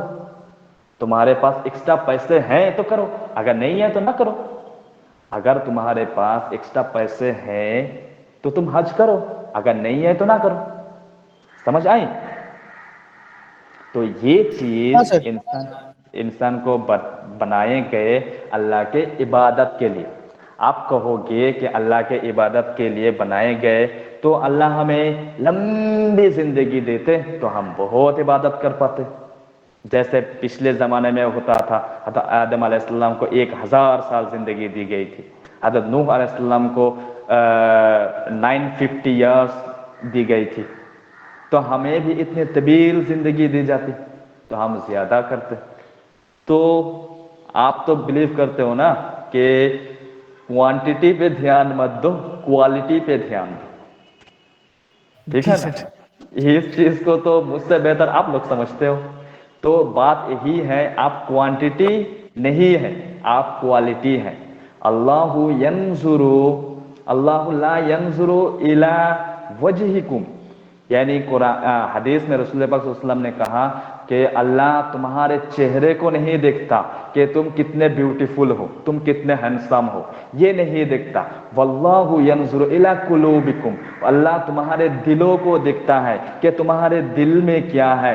दूसरे के लिए बुग़्ज़ है, दूसरे के लिए हसद है, दूसरे के लिए गालियां निकालते हैं, یا پھر تم دوسرے کو محبت کرتے ہو, دوسرے کو کھانا کھلاتے ہو, دوسرے کو پیار دکھاتے ہو, کیا کرتے ہو, تمہارے دل کیا کہتا ہے یہ اللہ دیکھتا ہے, تمہارا چہرہ کتنا سندر ہے یہ اللہ نہیں دیکھتا.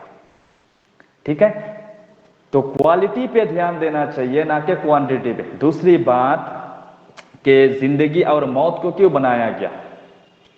اگر ہمیں عبادتیں کرنی تھی تو موت کو کیوں بنایا گیا؟ موت کو نہیں بناتے, ہم نہیں مرتے تو عبادت کرتے پوری زندگی جتنی. تو اللہ نے کہا کہ دیکھو ہم موت کے وقت موت اس لیے رکھے تاکہ انسان کو میں آزماؤں کہ جو میں نے جو رول دیے ہیں اس رول کا کیسے وہ لوگ پالن کرتے ہیں. ایک حد ہوگا, ایک ٹائم مقرر ہوگی, تب تو جا کے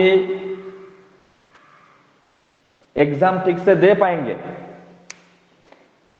ایگزام کے لیے ایک ٹائم مقرر ہونی ہی چاہیے.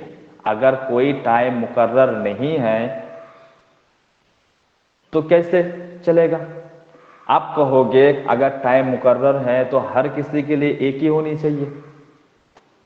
مان لو ہر کسی کو 50 ایئر ملنا چاہیے, کسی کو 20 ایئر ملتا ہے, کسی کو 10 ایئر ملتا ہے, کسی کو بھی تو کچھ نہیں ملتا, وہ ماں کے پیٹ سے ہی مردہ پیدا ہوتا ہے, کوئی پیدا ہو کے مر جاتا ہے, کوئی بچپن میں مر جاتا ہے, کوئی بالغ بھی نہیں ہوتا مر جاتا ہے, کوئی شادی سے پہلے مر جاتا ہے, اور کوئی تو ایسے ہوتے ہیں بڈھے ہو جاتے ہیں, چل بھی نہیں سکتے, بستر میں پڑے ہوئے ہیں پھر بھی نہیں مرتے. ٹھیک ہے نا؟ تو ایسی زندگی کیوں؟ ایک حد ہونا چاہیے تھا 50 ایئر کا یا پھر 100 ایئر کا. تو اللہ نے کہا کہ نہیں, اگر ایسے کر دیں گے تو جس چیز کے لیے میں نے تمہیں بنایا وہ ہے عبادت, میں شروع سے دیکھوں گا کہ تم کیا کرتے ہو. تمہارے پاس وقت کتنا ہے یہ تمہیں نہیں معلوم, تمہارے پاس وقت کتنا ہے یہ تمہیں نہیں معلوم. اگر وقت کتنا ہے یہ تمہیں معلوم ہوتا تو ہو سکتا تھا کہ اس میں سے 25 سال تم عیش کی زندگی گزارتے اور 25 سال عبادت کرتے. تم نے اس میں سے ڈفرینٹ کر لیتے, 5 سال میں یہ کروں گا, 5 سال یہ کروں گا, 5 سال یہ کروں گا, 5 سال یہ کروں گا, 5 سال یہ کروں گا, اس طرح تم کر لیتے. اگر تمہیں پتا ہی نہیں کہ کتنے دن میں زندہ رہوں گا تو تمہیں ابھی سے وہ چیز یاد کر لینی چاہیے, وہ چیز کرنی چاہیے جس چیز کے لیے تمہیں بھیجا گیا. تو اس کو ایگزام کرنے کے لیے, اس کو دیکھنے کے لیے کہ کون بندہ کیا کرتا ہے, کیسے کرتا ہے, وہ کتنا اللہ کا عبادت کرتا ہے, کتنا مانتا ہے, یہ دیکھنے کے لیے اللہ نے موت بنائے اور اس کے لیے کوئی وقت بھی مقرر نہیں کیا. ٹھیک ہے؟ جی سر ٹھیک ہے.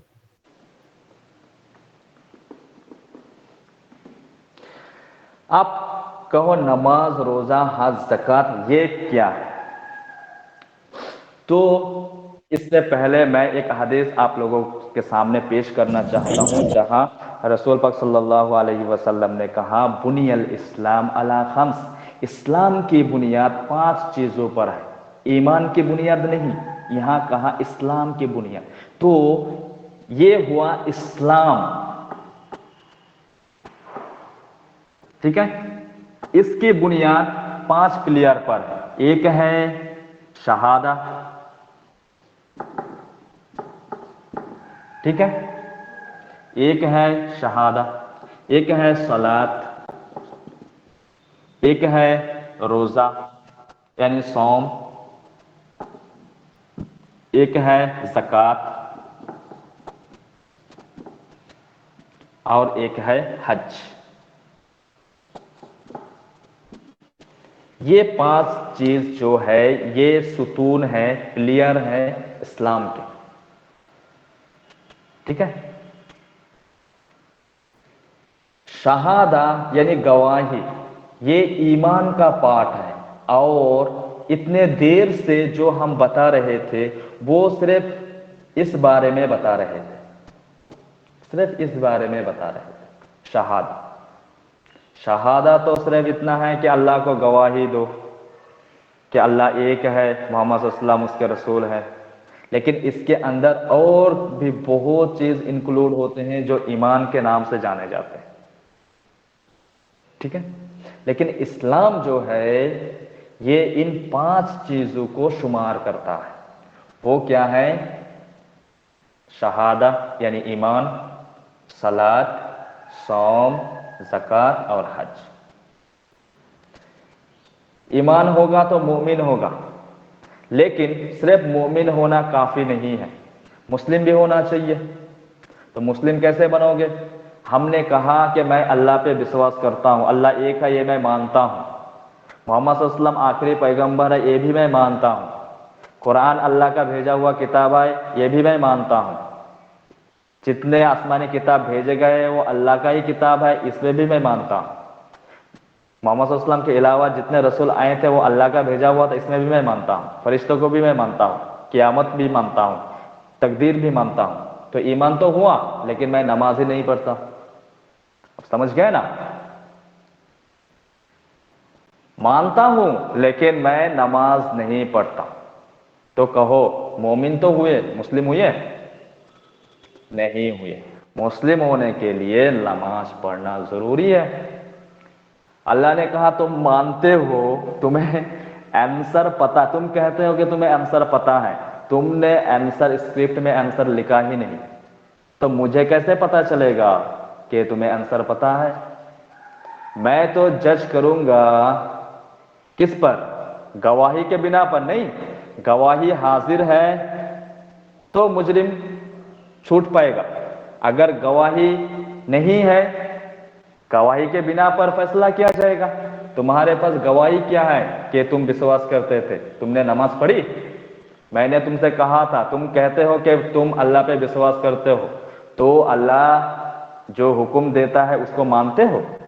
اللہ نے کہا کہ نماز پڑھو, آؤ مسجد میں آؤ, مسجد میں نماز پڑھو یا گھر میں پڑھو لیکن پڑھو, یہ آرڈر ہے میرا, لیکن ہم نے نہیں پڑھی. تو مسلم میں کیسے شمار ہوا؟ نہیں ہوا. اللہ نے کہا رمضان کی روزہ رکھا کر, اگر روزہ نہیں رکھو گے تو مسلم کیسے ہوئے؟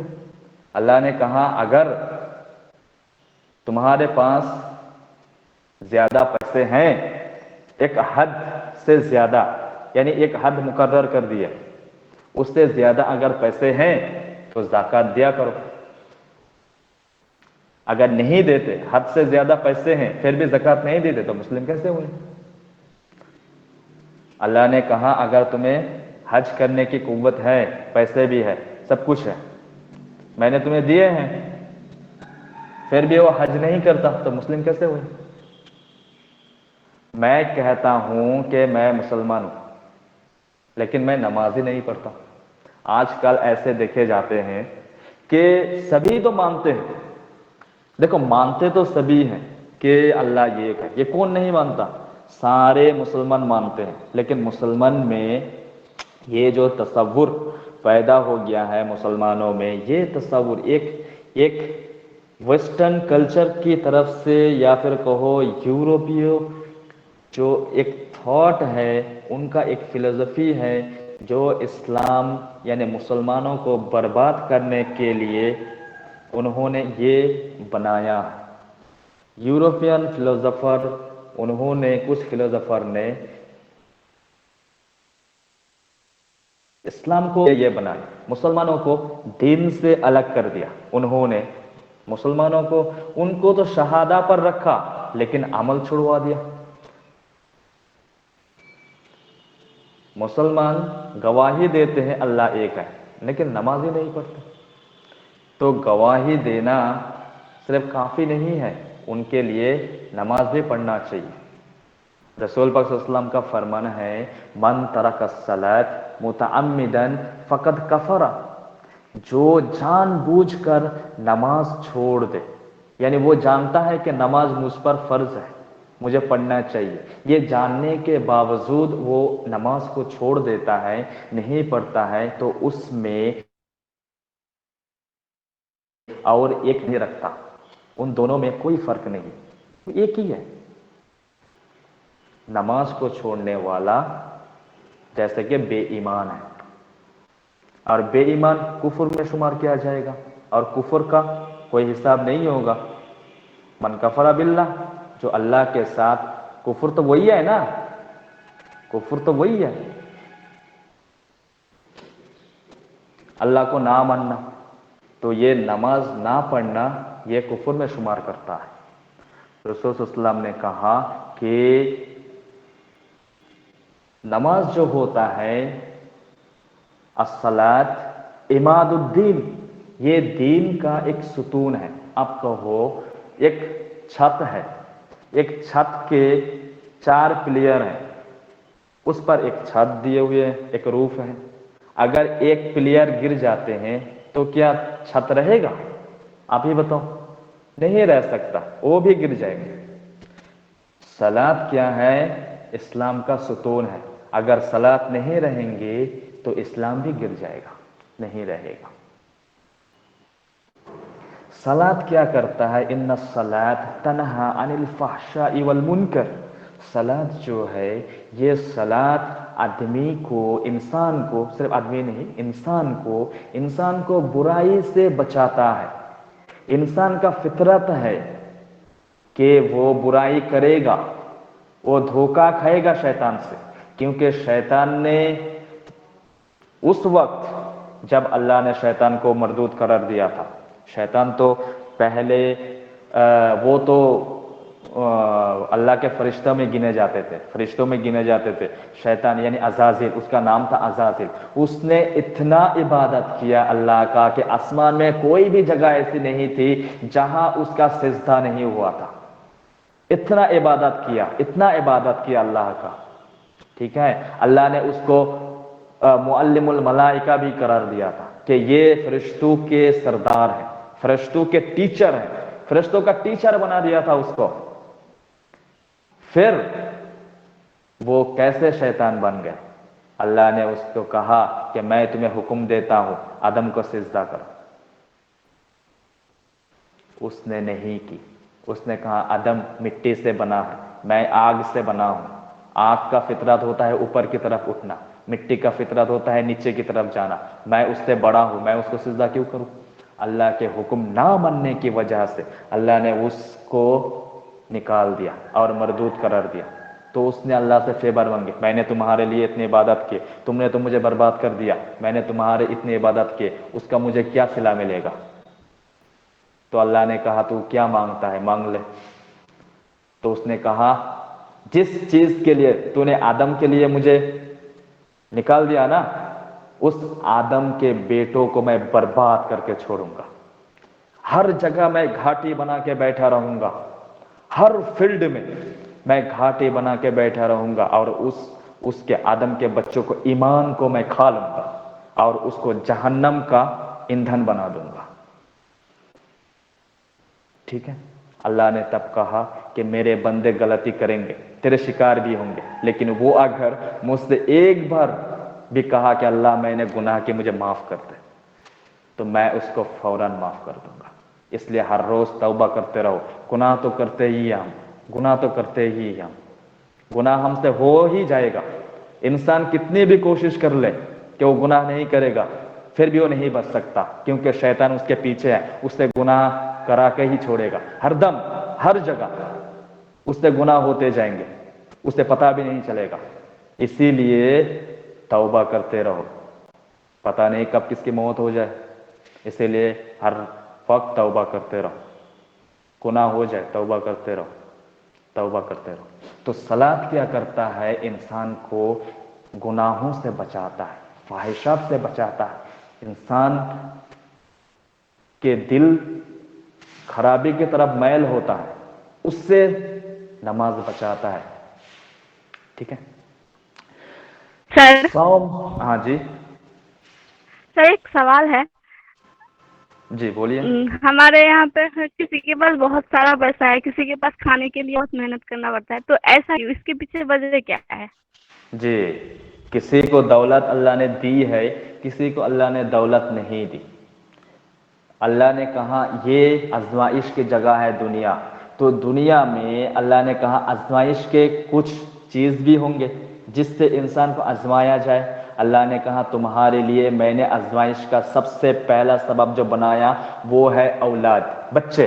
तुम्हारे बच्चे वो तुम्हें कमज़ोर बना देंगे, तुम्हारे बच्चे वो तुम्हें गलत काम करने पर मजबूर भी कर देंगे, कभी कभी सच छुपाने पर मजबूर कर देंगे, झूठ बोलने पर मजबूर कर देंगे। लेकिन उस वक्त तुम क्या करते हो ये मुझे देखना है। सबब बनाया बच्चा यानी औलाद, सबब बनाया माल दौलत। मैंने तुम्हें दौलत दिए हैं तुम्हें आजमाने के लिए, मैं देखूंगा कि तुम कैसे उसको खर्च करते हो।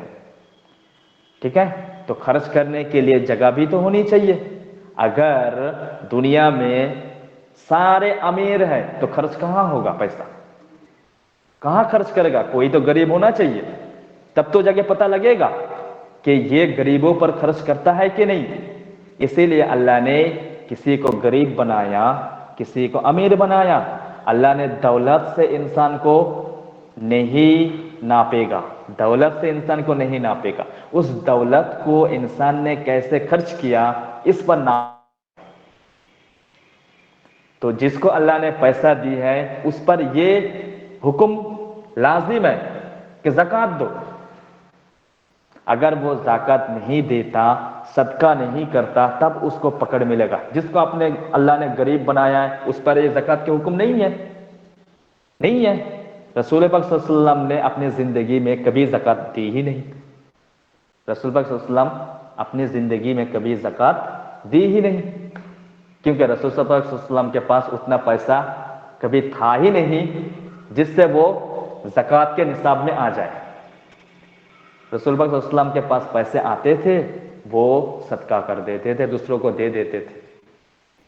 उनके पास एक वक्त से ज्यादा खाना भी आ जाते थे, दूसरे को खिला देते थे। अपने पास कुछ नहीं रखते थे दुनिया के सामान। सर इसमें कुछ फिक्स है कि आप इतना जी, इसमें सर कुछ फिक्स है कि आप इतना कमा रहे हो तो इतना आपको देना ही होगा, जैसे 20% या 2% कुछ फिक्स है क्या? जी फिक्स है। 5% होता है ना? ज़कात देखो ज़कात के लिए तो फिक्स्ड है, ठीक है, ज़कात के लिए फिक्स्ड है। 40 रुपया पर 1 रुपया ज़कात देना पड़ेगा।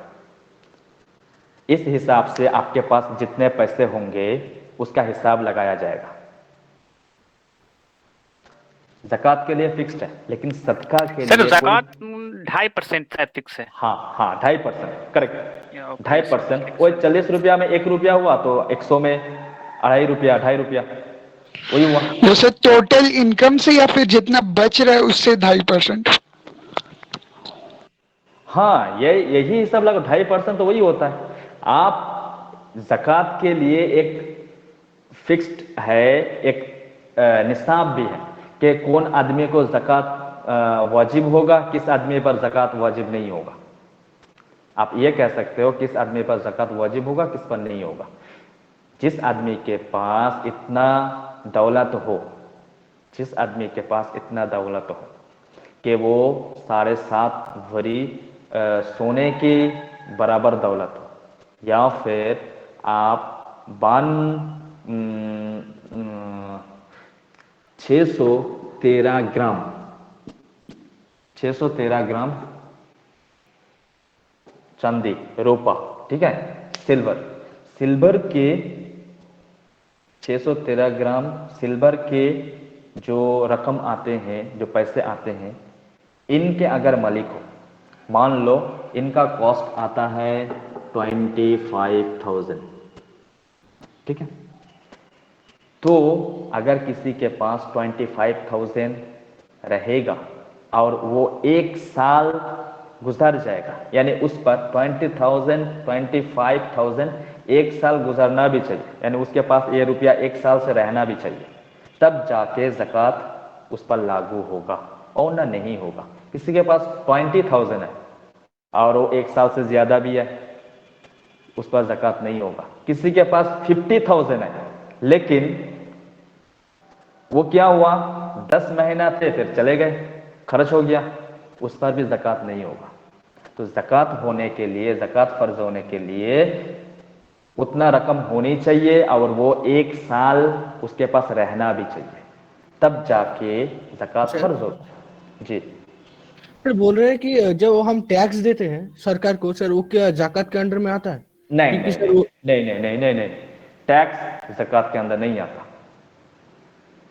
ہلو سر, جی میں بول رہا ہوں کہ یہ گولڈ اور سلور کا ویلو بڑھتا جا رہا ہے, تو اس کا ہاں, حساب اسی لیے علماء نے گولڈ اور سلور میں کافی فرق ہو گیا. جب دونوں میں فرق ہو جاتا ہے تو جو نیچے کی ہوتی ہے اس کو لیا جاتا ہے, اسی لیے میں نے سلور کو کہا. ٹھیک ہے, جس کی قیمت کم ہوگی اس کو لیا جائے گا. تو جی سر, تو پھر جس کے پاس زیادہ پیسہ ہے اس کے پاس تو نیکی کرنے کے راستے بھی اتنے زیادہ ہے نا, بہت اور زیادہ جس کے ہے. پاس پیسے نہیں ہے وہ کیسے دان دھن کرے گا؟ یا پھر جیسے بولتے ہیں کہ کوئی بیٹی کو شادی جی کوئی بیٹی کو اگر شادی دے دے تو ایک مسجد, تو پھر جس کے پاس پیسے ہے نا, جس کے پاس پیسے نہیں ہے, جس سنے ہیں کہ شادی کوئی نہیں دے پایا گھر پہ ہے تو اس کو شادی دینے پر ایک مسجد بنانے جیسی ثواب ہے, تو پھر اس کے پاس بہت زیادہ پیسہ ہے تبھی نہ شادی دے پائے گا. تو پھر اس راستے جس کے پاس پیسے کم ہے اس کے پاس تو نیکی کے راستے بھی بہت کم ہے نا.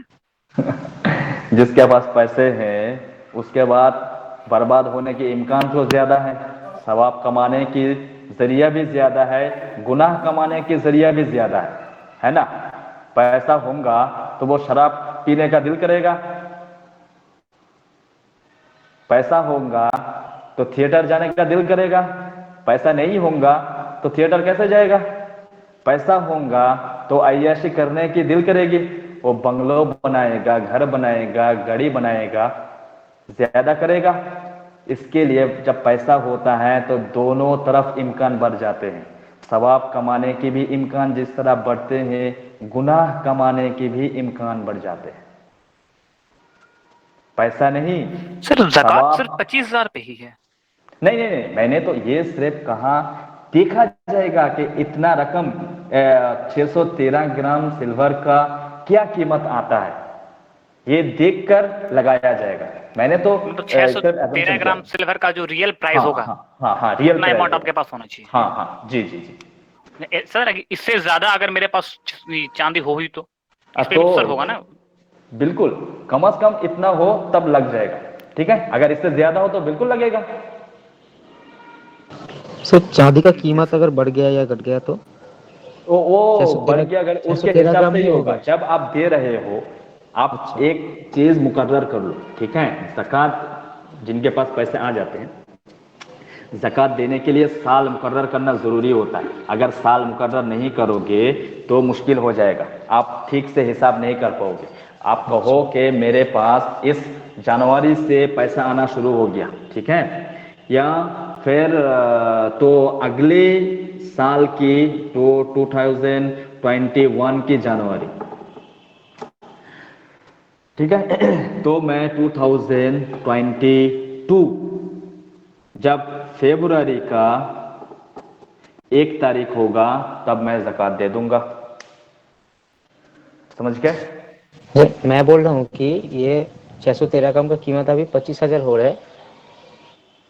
سوچیے کہ نہیں, میرے میں نے پاس assumption کیا ہے بس سمجھانے کے لیے. 25,000 ہوگا یہ مجھے پتا نہیں.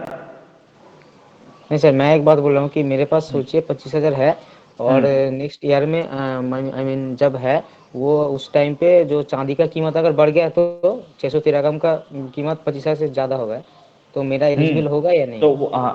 تو وہ اسی قیمت کو لیا جائے گا. اگر 35,000 ہوا تو 35,000 کو ہی معیار بنایا جائے گا. وہی بول رہا ہوں, مطلب وہ 613 گرام کا جتنا قیمت ہوگا اتنا ہی ایلیجیبل اتنا ہی لینا ہے. 613 گرام کا جتنا قیمت ہوگا. آپ کے پاس سونا, چاندی اور روپیہ, آپ کے پاس مان لو 2,000 روپیہ ہے اور کچھ سونا ہے اور کچھ چاندی ہے, سب کو ملا کے اگر 613 گرام چاندی کے برابر کا قیمت آ جاتا ہے سب کچھ ملا کے, تب بھی آپ پر زکوٰۃ واجب ہو جائے گا. ओके सर समझे ओके ना? Sir thank you